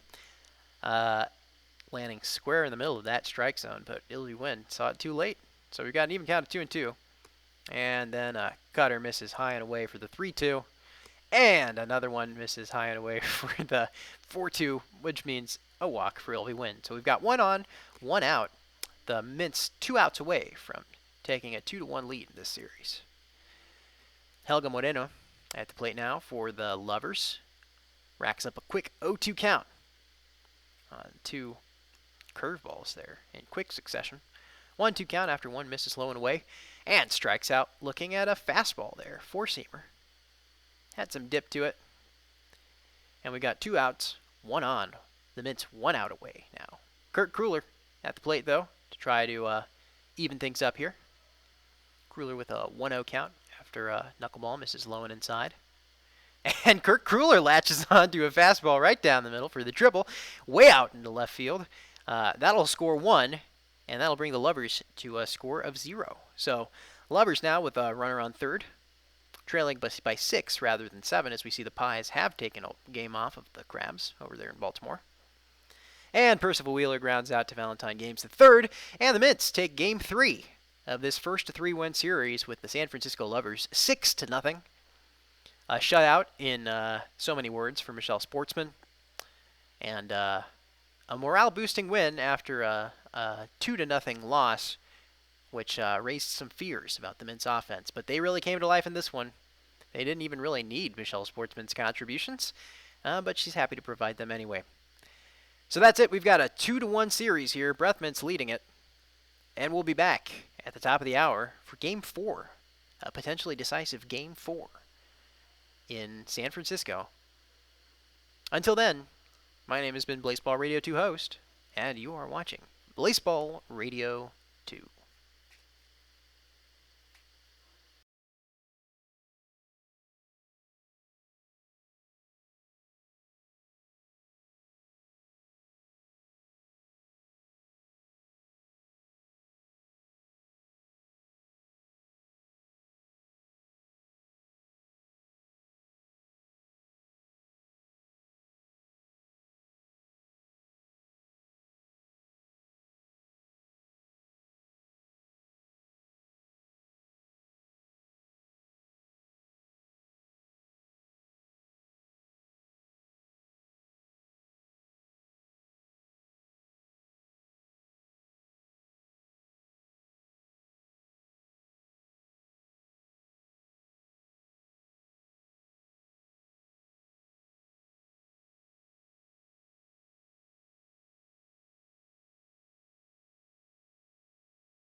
Yeah, it's been 30 minutes since the previous stream.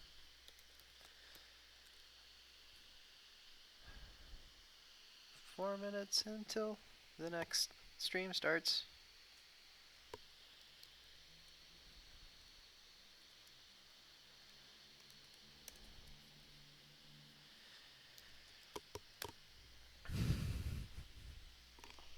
Alright, we're about to get underway here. About may be too strong of a word. We are close to getting underway here in Game 4 between the Lovers and the Breathmints in the quarterfinals of the Internet League Blaseball postseason.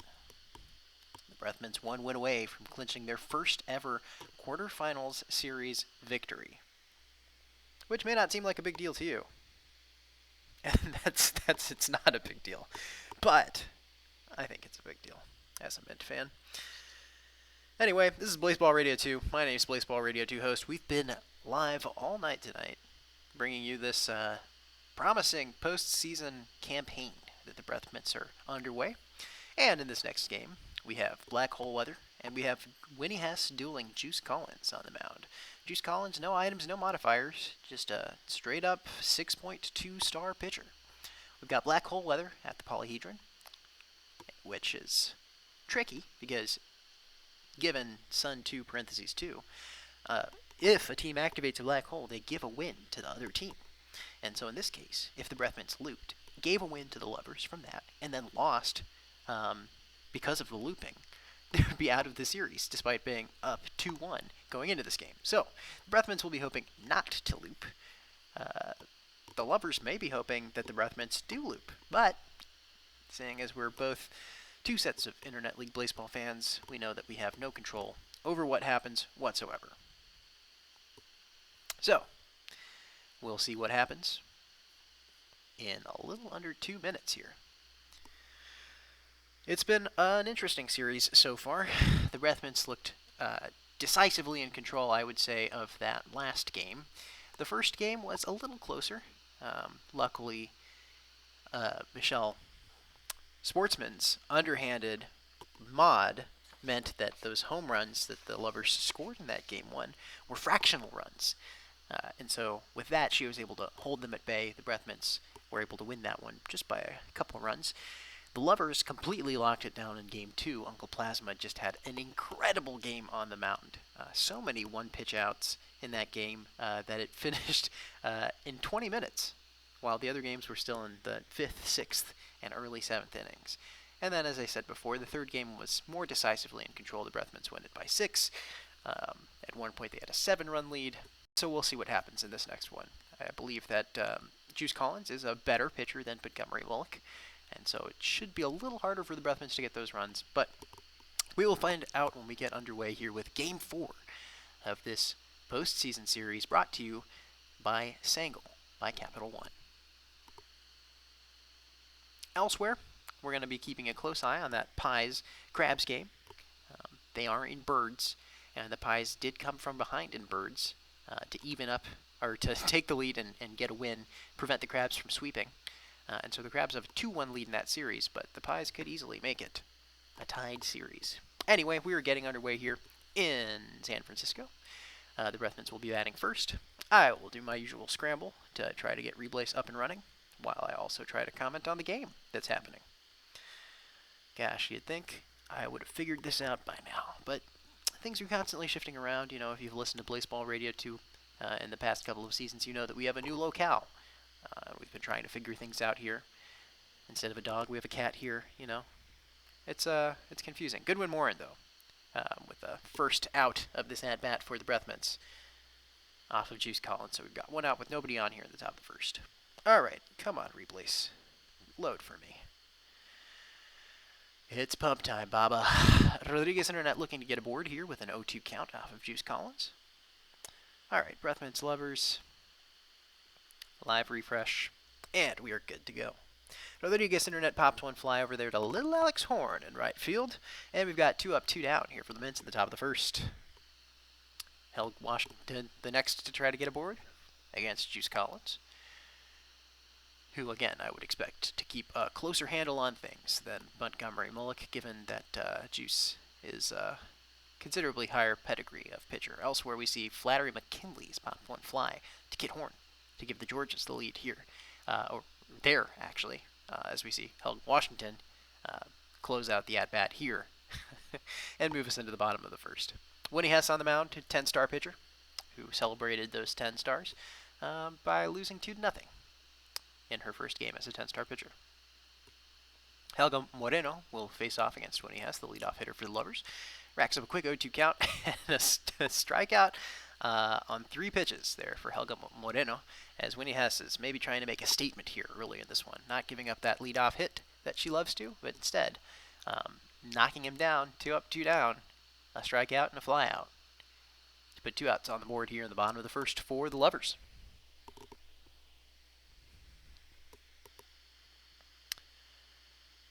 0-2 count after a strike and a tipped foul for Percival Wheeler.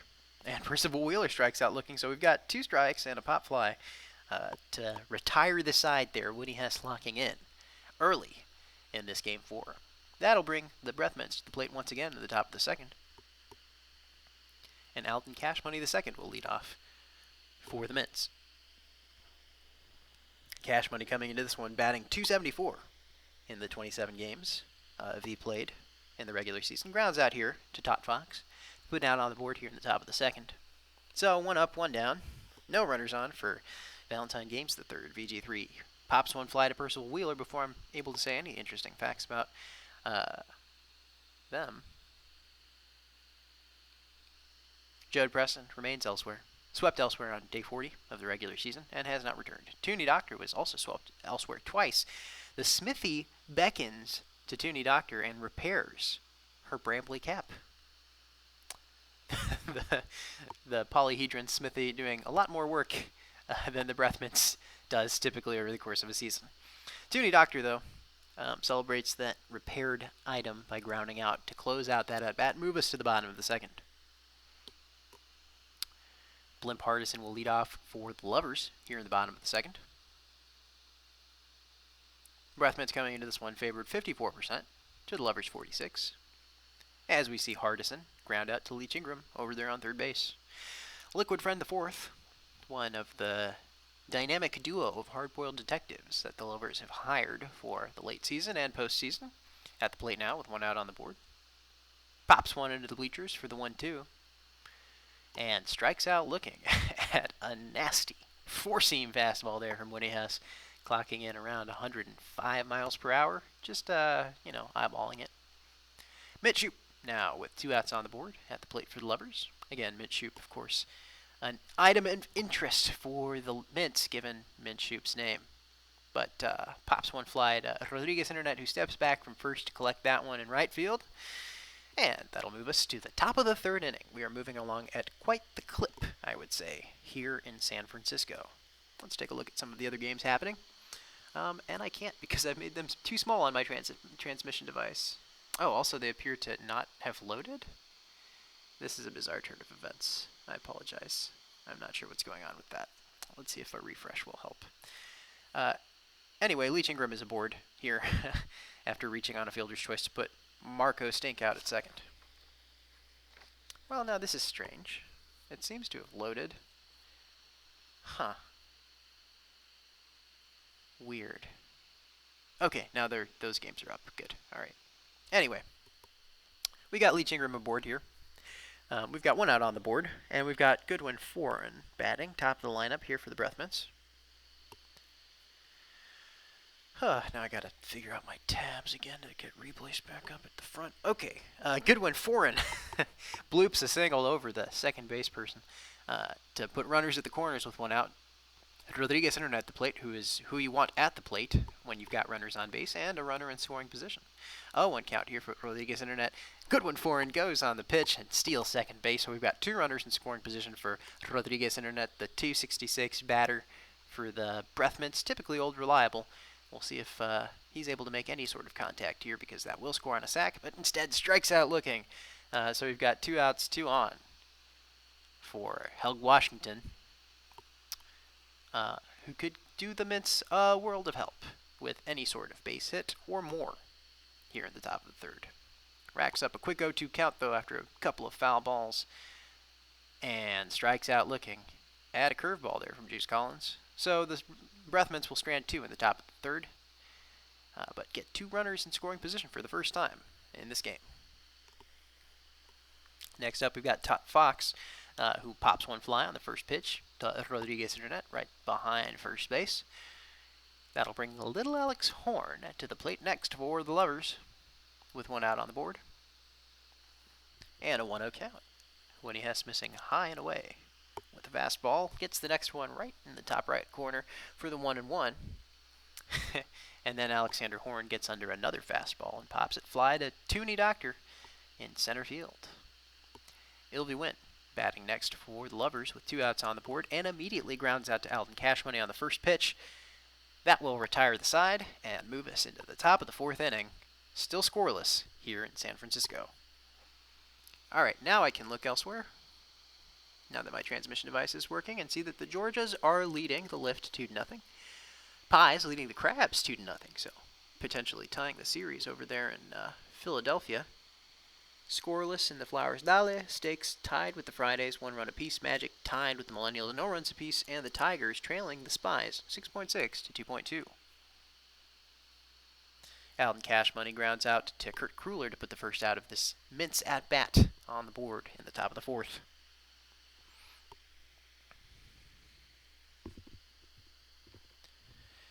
VG3, though, slaps one to LF4 at third base, along the ground there, along the third base line, but doesn't go foul. And that's 2 outs on the board as VG3 is thrown out at first. Tooney will bat next with 2 outs on the board because Jode Preston remains elsewhere. I wonder if Jode will come back in this postseason, if the Mints do in fact advance further in this postseason, because they can go out in this one if they loop. But that doesn't look likely as Tooney Doctor grounds out to close out that at-bat, moves to the bottom of the 4th. So 4 innings, no runs. Again, if the Breathments were to loop and lose, they would be out of the postseason. But seeing as they have only been able to get a runner on base, or 2 runners on base in 1 inning so far in this one, maybe not the most likely thing. Helga Moreno, though, grounds out here to Rodriguez Internet, and that's a quick out for Winnie Hess here in the bottom of the 4th in the polyhedron. Kurt Kruller slaps one along the ground to Leach Ingram at third, thrown out at first. Nice and easy out there for the Mints. So 2 up, 2 down. Nobody on for Percival Wheeler, who will bat with an 0-2 count and 2 outs on the board. Wheeler tips one to stay alive on that 0-2 count. Winnie Hess really trying to look for the strikeout there, but instead makes that bad contact that she's so well known for, grounds out to Goodwin Moore in the 4th.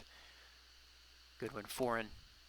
And that'll close out the 4th. Move us into the top of the 5th. The Mints once again with a chance to score a run, perhaps, in this one. The Lift have scored 2 over there in Atlantis and tied things up 2 runs apiece. That series is also tied at 2 wins apiece. Marco Stink leading off for the Mints here in the top of the 5th inning. Hits one into the ground. A little chopper there for Alex Horn to collect. Makes the quick turnaround play. And Marco Stink is out at first. So that's 1 out on the board. Leach Ingram at the plate next for the Mints. Juice Collins really kind of keeping things in control with the ground out from Leach Ingram. Gets on top of that one and chops it into the ground for Kruller to collect. So 2 up, 2 down real quick. Maybe 3 or 4 pitches between them. Goodwin foreign at the plate next with 2 outs on the board. Even count of 1-1. After a cutter misses high and away. 1-2 count after Foreign gets a hold of a fastball there and slaps it into the bleachers and then strikes out looking at a little 2-seamer there that kind of dropped a little bit there just as it entered the strike zone. So still scoreless for the Breathments and the Lovers as we move into the bottom of the 5th. Blimp Hardison leading off for them.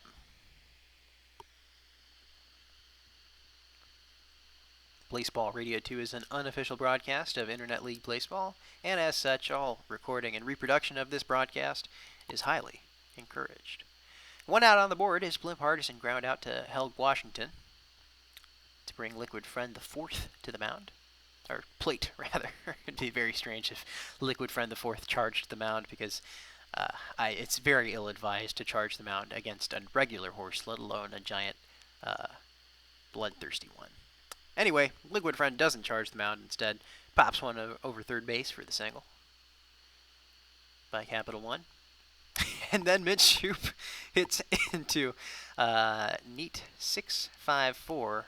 Nope, 5-4-3 double play to close out that at bat. I don't know if that works. Don't at me. I'm just throwing numbers out here. I know that the positions correspond with numbers, but I don't know which positions correspond with which numbers. I think the pitcher's number 1 and the catcher's number 2, and then it's 3-4-5 for, or maybe it's 3-4-5 first, second, shortstop, and 6 is third. It doesn't matter. It does not matter. Anyway, we've got one out on the board, and Helg Washington at the plate here for the Breath Mints, who are looking to get a runner aboard for the first time since the second inning. But Helg Washington is facing down an 0-2 count and strikes out looking at another 12-6 curve from Juice Collins, who's really favoring that breaking ball here in Game 4. It's working for Juice, have to say. Keeping things scoreless, getting out of one jam, and otherwise not letting anybody aboard. Alden Cash Money with a 2-1 count, 2 outs on the board. Swings at a fastball and goes down looking at a changeup there. I think was expecting that one to go into the dirt, but it just hung up in the zone long enough to notch another strikeout and move us into the bottom of the 6th, still scoreless in San Francisco. The Mints offense traditionally underperforming for Winnie Hess. Little Alex Horn up to bat next for the Lovers after Tot Fox provided the first out on the first pitch, grounding out to Alden Cash Money the second. Game log skipped, but Reblaze didn't. Reblaze brought to you by Cyber. 2-1 count here for little Alex Horn.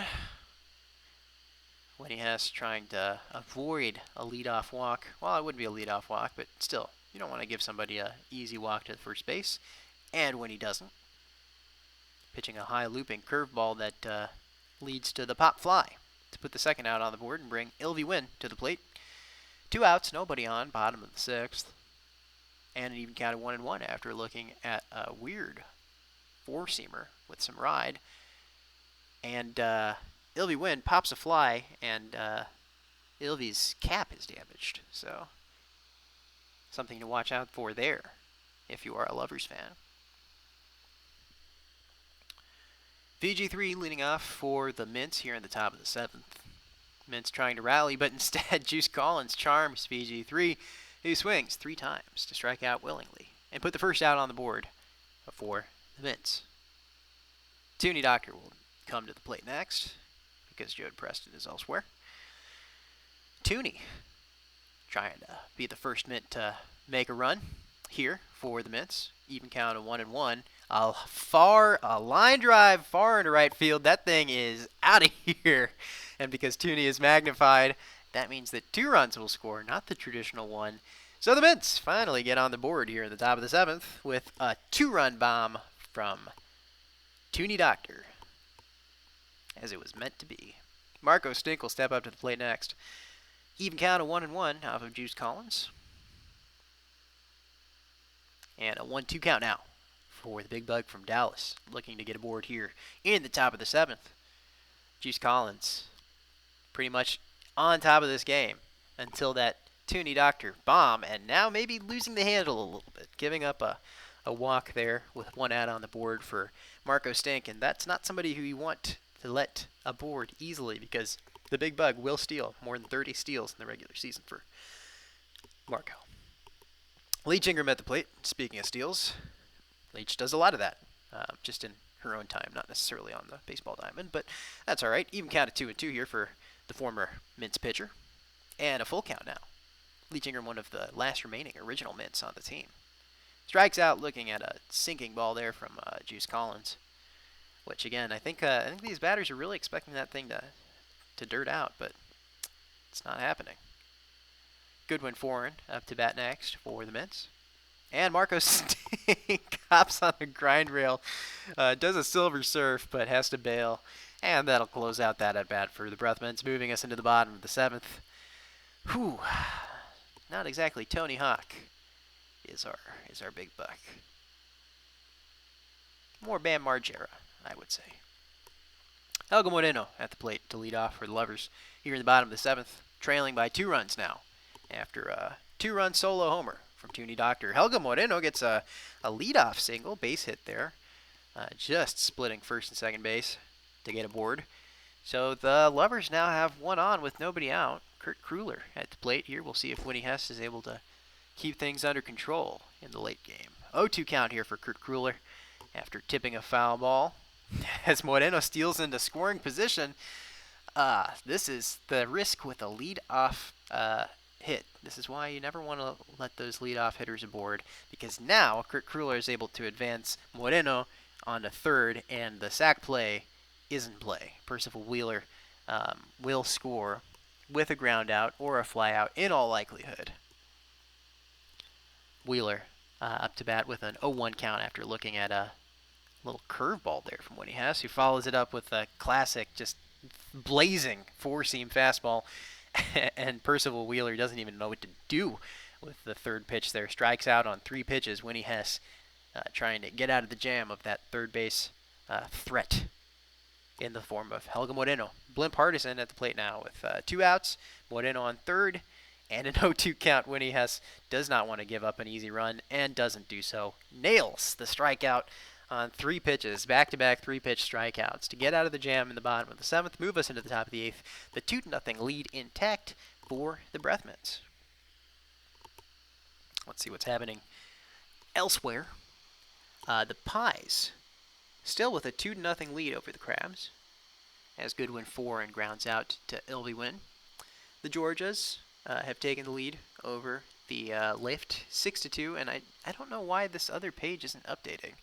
This is really annoying because I think that it is wrong. 5-3, and the Pies are beating the Crabs, but it's by 7 to -0.6. So apologies about that. I'm not sure what's going on with that. It might need an update. The big screen Blaseball plugin may need updating. Anyway, we've got a runner aboard here in the form of Helg Washington now, after Rodriguez Internet's forced out at second. Washington reaching on a fielder's choice, so we've got 2 outs on the board, 1 runner on. Alton Cash Money the second at the plate here for the Breathmans. Cash Money, though, slaps one into the ground for Blimp Hardison at first, and that'll close out that at bat, moving us into the bottom of the 8th. Breathmans unable to add on to their lead, but that lead is intact, 2-0 over the Lovers, with just 2 more at-bats for the San Francisco team to get back into this one. Liquid Friend leading off with a quick 0-2 count as Winnie Hess is bringing that ruthlessness to bear. Can't help but provide the bad contact, though, for the ground out. And we've got 1 out on the board, no runners on the bottom of the 8th. George is leading the Lift 5-3. Crabs trailing the Pies -0.6 to 7. Tigers and Spies 11.5 to 10.5 in that game with Paula Turnip pitching, which is surprising. 4 to -2 for the Magic, leading the Millennials. 4-2 for the Fridays, trailing the Snakes rather, and Flowers leading the Dale 4-0. So that's the look around the league. In this game, though, Todd Fox closes out the at-bat with a ground out there to Rodriguez Internet, and we've got 1 more at-bat for the Lovers. So Winnie Hess 3 outs away from clinching this one for the Breathmans. Clinching the series, I should say. The first ever quarterfinals victory for the Mints, if they are able to hold on to this one. VG3 at the plate for the Mints, leading off, and gets the leadoff double for the Mints here at the top of the 9th, which is excellent because that means that Toonie Doctor will have the opportunity to bat in even more runs here in the top of the 9th. Toonie Doctor magnified, of course, as we saw earlier, and instead pops one fly to Alexander Horn. VG3 does not advance because that was an infield fly. So we've got 1 out on the board, a runner in scoring position for Marco Stink. And Marco Stink immediately grounds out to Percival Wheeler at shortstop. Unable to turn the double play, though, of course, because there was no force out there, so it's fine. Runner on third, though, for Leach Ingram. No sac play available, so we'll have to be a base hit or more to score the runner on third and extend the Breathmans' lead here in the top of the 9th. As I was saying before, Leach Ingram, one of the few original Breathmans left on this team. Leach Ingram and Rodriguez Internet, the two. Whitney Hess joining in the second season. So basically an original mint, but not textually. Leach Ingram, though, grounds out to Alexander Horn to strand the runner on third, and that'll move us to the bottom of the ninth. The Breath Mints 3 outs away from their first ever quarterfinals series victory. Little Alex Horn at the plate here for the Lovers. And wouldn't you know it, Sandy Garner enters the tunnels, steals a run from the Breath Mints to tie things up in the bottom of the ninth and bring us into Shame Watch. Nothing's ever easy with the Kansas City Breath Mints, but Winnie Hess, doing her part, does manage to strike out little Alex Horn. No room for error, really, for Winnie Hess here in the bottom of the ninth, now that we are on Shame Watch. And she's doing her part. Manages to trick Ilvy Wynn into a pop fly there for the second out of the inning. I should have known as soon as I said the Breath Mints were X away from anything that was not going to be the case. Helga Moreno at the plate here for the San Francisco Lovers with an 0-1 count. 0-2 count now after looking at a fastball there. Just a little too quick to even react, and strikes out looking at another one. Winnie Hess not messing around. She does not want to get shamed after a heist. Only she will do that. That'll move us into extra innings here. Top of the 10th. Oh, Sun 30. What does that mean? Does that mean we win? Is this over? Oh, the game probably has to still end, huh? Oh, golly. That's confusing. Okay, well, the game has to end, period. So I think that Sun 30 is irrelevant for now, at least. Oh, golly. It sure is pump time, Baba. Top of the 10th, Goodwin Foreign batting for the Mints. 3-0 count off of Juice Collins, who may be tiring out here in the late game. Doesn't take the walk, though. Instead grounds out to Helga Moreno. I don't know why they swing on that 3-0 count. That's something that Blaseball players do that just baffles me. Rodriguez Internet grounds out to Helga Moreno, and we've got 2 up, 2 down real quick for Juice Collins. Helga Washington at the plate now for the Breath Mints. So if the Lovers win, presumably then the series will be tied at 3 wins and 3 wins. Or will the Breath Mints just win because they were the first to 3? I don't think Blaseball works that way, though. I think that it'll be whoever wins. I think the Breath Mints still need a win to win this series. Man, I'm baffled here. If there's anybody around in the chat who has a better idea than I do, I would appreciate your input, because I have no idea what this means. I do know that we're in the bottom of the 10th after a 3 up, 3 down at bat for the Mints in the top of the 10th. And Kurt Kruller pops fly to Alden Cash Money behind second base. And that'll bring Percival Wheeler to the plate. 1 out, nobody on here for the Lovers. Winnie Hess looking to stay locked in after that heist denied her the opportunity for a shutout. And Percival Wheeler pops a base hit, slips it between second and third base. I don't know what the shortstop was doing. But we've got 1 on, 1 out here. Blimp Hardison, the first base person, at the plate here, as Percival Wheeler steals into scoring position.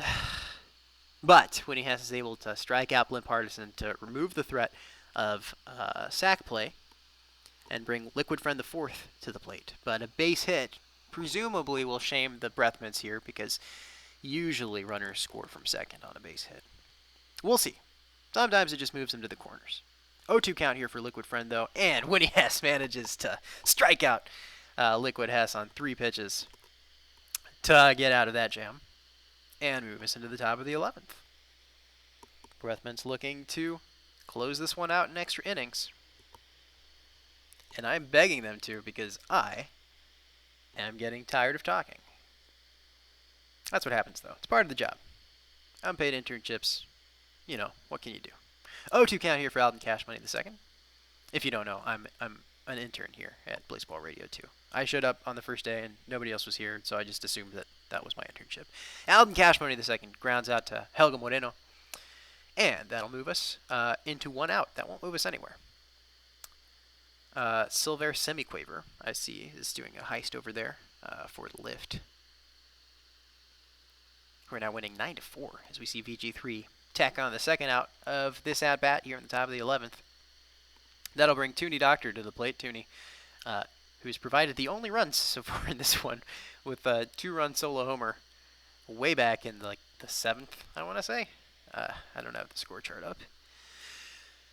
2 outs on the board, though, for Tooney, and a 3-0 count for the former alternate, who draws a walk. So we've got a runner on with 2 outs on the board, and Marco Stink at the plate, the big bug from Dallas, with a chance to be a hero here with one of those seed bombs that we know and love so well. 1-0 count here, 2-0 count after a couple pitches. Mitch high and outside. See if Marco can latch onto one. Just gets on top of a fastball there for the ground out to Ilvy Wynn. So, bottom of the 11th inning, more work for Winnie has to do to avoid a shame that wouldn't necessarily impact too much, because if hype builds, in San Francisco, the next game's in Kansas City, so it's impossible for it to affect the rest of the series. 2 up, 2 down, though, on like 2 pitches, as Mitch Shoup and Todd Fox are both out. Alexander Horn, little Alex Horn, the menace, the myth, the menace, little Alex Horn at the plate next for the Lovers. Even count of 1-1 for the nasty little sidekick. 2-1 count here for little Alex Horn for Winnie Hess pitches.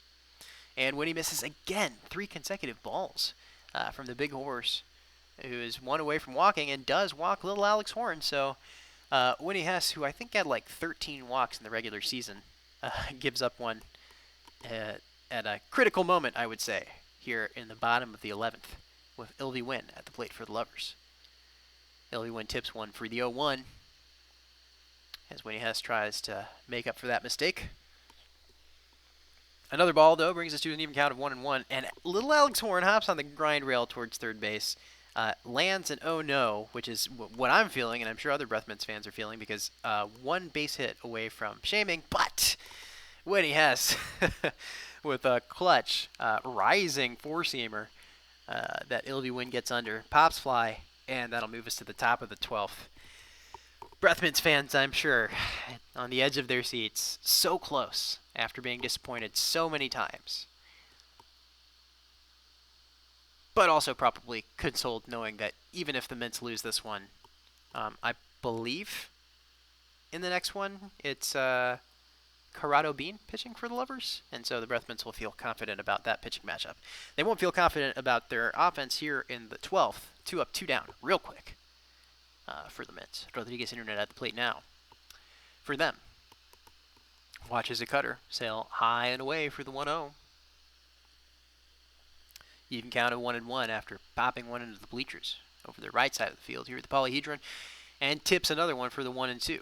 Gets behind in the count against Juice Collins, who evens things up with a slider low and away at that time for the 2-2. And Rodriguez Internet stays alive with another tipped foul. And another curveball misses high and away for the full count, as Internet looks to get aboard here in the top of the 12th. Internet, though, slaps one, a chopper, into the ground there for who else? Little Alex Horn. That'll close out that at-bat, move us into the bottom of the 12th here in San Francisco. All things even after that clutch 9th inning heist. Helga Moreno up to bat next for the Lovers. Or leading off, I should say, here in the bottom of the 12th. I'm getting a little loopy as it gets a little late here on Central Time. 1-2 count for Helga Moreno off of Winnie Hess. Strikes out looking at a four-seamer that I think seemed to be traveling the speed of sound. I'm not a scientist and I don't have a speed gun, but that's just what it looked like, to the bare eye. Kurt Kruller gets on top of a sinker, grounds out to Rodriguez Internet, and that's 2 outs, 2 up, 2 down. Here at the bottom of the 12th, Percival Wheeler will step up to the plate next. 1-0 count, 2-0 count now for Percival Wheeler after 2 fastballs just miss. One high and inside that looked dangerous, but Wheeler able to duck back away and then latches onto one, splits the first and second base people, and gets that base hit. So 1 aboard with 2 outs on the board, and Blimp Hardison at the plate next, who immediately on the first pitch pops fly to Tooney Doctor over there behind second base, and that'll move us to the top of the 13th inning. Wouldn't you believe it, folks? I'm assuming that all the other games have wrapped up. And I'm assuming that that's correct, even though probably my transmission shows that they are not, because my transmission is out of date. Helga Washington, though, with a leadoff single here that I missed because I was tamming around. Apologies about that. Alden Cash Money at the plate now forces Helga Washington out at second base. That's not a bad trade, though. Cash Money is a better base stealer than Washington. So we've got one aboard with one out on the board. And Valentine Games hits into a double play on the second pitch, which will move us to the bottom of the 13th as I lose control of my basic motor functions. Liquid Friend will lead off for the Lovers here in the bottom of the 13th inning. 1-0 count for Liquid Friend the fourth. I think that the Tigers game might still be going because that was a super high scoring affair. Yep, the Spies leading 26.5 to 13.2. Goodness golly, gee willikers. Even count of 2-2 here for Liquid Friend off of Winnie Hess. And a full count now. Liquid Friend really making Hess work for this first out of the at-bat in the bottom of the 13th. Foul ball and gets Liquid Friend with the, what was that? That was like a weird loopy cutter with a lot of ride on it to close out that strikeout.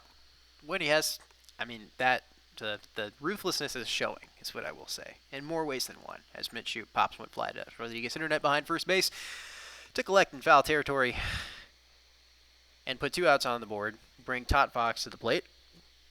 I'm increasingly feeling like this one's going to be decided by just a random dinger at some point, whether it's to shame or to go ahead in the top. That's what I'm feeling. Todd Fox, though, may be proving me wrong with a triple, a two-out triple to bring little Alex Horn. God damn it, little Alex Horn at the plate for the Lovers with a runner in third, knowing that a base hitter more will shame the Breath Mints and give the Lovers the win here in Game 4 of this post-season game. Words. Little Alex Horn, though, slaps one into the ground. Tooney Doctor collects at the shortstop position, throws at it first, and that'll move us to the top of the 14th inning. That's 5 extra innings. That's 5 more innings than you should have. Of course, Sun 30 granting a lot of inflation wins because of these extra inning games in the regular season. The Breathmints not taking advantage of a lot of those, I will say, deciding most games in 9 innings, but of course not the crucial postseason game, as we see Tooney slap one into the ground for Mitch Shoup for the first out of this at-bat. 1 out, nobody on. Marco Stink at the plate for the Breathmints. You know, I was thinking that the black hole might complicate things, but in the end, it was a heist and Sun 30 that made things a little uncomfortable. The Breathmints, I don't know if it's because Winnie Hess gets a lot of bad matchups, but it does seem like they struggle to give her the run support. I know that it's been mathed out and she gets average run support as Marco Stink strikes out looking for the second out of the game, but it always does feel like the Mints really struggle to put together some offense when she's on the mound. And they continue that trend as Leach Ingram grounds out to little Alex Horn. Who else? Moving us into the bottom of the 14th inning of Blaseball. Please, somebody, put an end to this. Ilby Wynn at the plate leading off for the Lovers in the bottom of the 14th. 0-1 count and 0-2 count after swinging at a breaking ball there. It broke real late, to be fair. Looked like a fastball for most of it.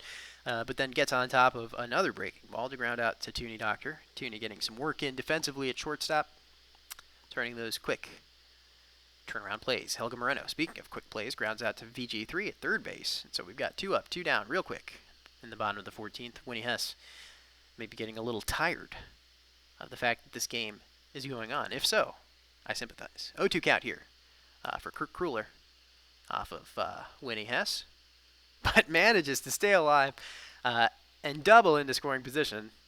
So once again, we've got 2 outs on the board, a runner in scoring position for the Lovers. This time Percival Wheeler's at the plate. Swings at a four-seamer. And another four-seamer that I think if Percival had made contact would have broken the bat. 0-2 count though. And a 1-2 after another fastball misses high and inside the intimidation pitch. Kirk Kruller, though, enters the secret base. Oh, golly. Just what we needed. Some secret base shenanigans. Percival Wheeler staying alive here at the plate. But that does remove the runner in scoring position for Winnie. One less thing to worry about. And manages to close out the strikeout. Punches Wheeler out with another four-seamer. Just I think that one caused a sonic boom. I don't know. I feel like I'm entering some sort of sensory deprivation. This game has gone on so long. Goodwin Foreign leading off for the Mints, who are at the top of their lineup. We'll see if Foreign's able to get a board here. Tips one, foul, and that one just rolled foul before the first baseline. Strikes out looking, though, at a sinker, and wouldn't you know it, even the Breath Mints Gay Pirate Thruple can't get a board, which is ironic, because a board is, of course, a pirate term. Rodriguez Internet pops one fly to Blimp Partisan, and we may be going into the bottom of the 15th here, as Helg Washington steps up to the plate for the Breath Mints. 0-1 count. After looking at a curveball and grounds out, gets on top of another curveball, and we move into the bottom of the 15th. Oh, goodness. This is just unconscionable, folks. It's cruel and unusual, I would say. That's how I would term this. Blimp Partisan at the plate here for the Lovers. Facing down Winnie Hess, who has just locked in this game. Hasn't given up a single run, the only run courtesy of a heist. Liquid Friend at the plate for the Lovers after Blimp Partisan grounded out for the first out. Friend tips one foul and then looks at another four-seamer for the 0-2. Winnie Hess not tiring at all as she notches another strikeout. She's got to be in the double digits in strikeouts in this one. It's got to be at least 10. I haven't been keeping track. I don't have the score chart up. But Kurt Kruller exits the secret base to second, of course, why not, so that once again we can have a runner in scoring position with 2 outs for the Lovers in Shame Watch, who then immediately squander it and strand another runner in scoring position with a fly out this time to VG3, courtesy of Minshew. So that'll move us into the 16th inning. We're just 2 innings away from playing a double Blaseball game. I think that's what the technical term is. Alden Cash Money leading off for the Mints. We'll see if V is able to get a board, maybe. Batted .274 during the regular season. Against weaker opposition, I guess, than Juice Collins, who's a 6.4 star pitcher. So, not surprising that we'd have a pitcher's duel, but boy howdy, do we have a pitcher's duel. VG3 up to bat after Cash Money struck out. 0-1 count for VG3. 0-2 count after a tipped foul. I'm sure that Mints fans, I hope that there's some hand-holding going on in the Discord. I always like to see that. VG3 with the 0-2 count. The 0-2 pitch. And a solo home run. That line drive just kept on going into left field. A pull home run to give the Mints the lead here in the top of the 16th inning. Jode Preston is elsewhere. And that'll bring Tooney Doctor to the plate. I honestly hope that the Mints close out this at-bat as quickly as possible so that there is not another heist, because that would give the Lovers the lead going into the bottom of the 16th and end the game. Tooney with an 0-2 count, though, and a ball to stay alive at the plate against Juice Collins with 1 out on the board. Slaps one into the ground for Ilvy Win, and we've got 2 outs, nobody on for Marco Stink. Marco Stink maybe trying to bring that slugging to bear. Slaps a long line drive into right. This one is out of here. And the Mints with a 3-1 lead. So they cannot lose courtesy of a heist, but it could send us into even more extra innings. But I think the Breath Mints are tired of this. I think that they wanted the game to end. And some slugging from Valentine Games the third and from Marco Stink the first have given the Mints a 2-run lead here in the top of the 16th. Leach Ingram strikes out looking, and that'll move us to the bottom of the 16th. Once again, the Mints 3 outs away from closing this one out. I don't think that a heist can happen now. I think a heist has to happen when the opposing team's pitcher, the home team's pitcher, is pitching. So I think we're safe from that. So if Winnie Hess can get 3 outs, I think this will be over. I hope, desperately, against hope, that is true. 0-2 count here for Tot Fox after a strike and a foul ball. And hits one into the ground for Leach Ingram to collect at third. Turn the easy play at first, and we've got 1 out. 2 outs away now for Breath Mints. Little Alex Horn charms Winnie Hess and walks to first base because nothing is easy if you're a Breath Mints fan. Nothing is given to you. Everything must be suffered. And everything must be suffered at the hands of little Alex Horn specifically. Ilvy Win at the plate here with a 1-0 count off of Winnie Hess and singles, so the Lovers have runners at the corners with 1 out on the board. And I'm sure the Mints fans are just begging Winnie Hess to hold on here, to just stay clutch.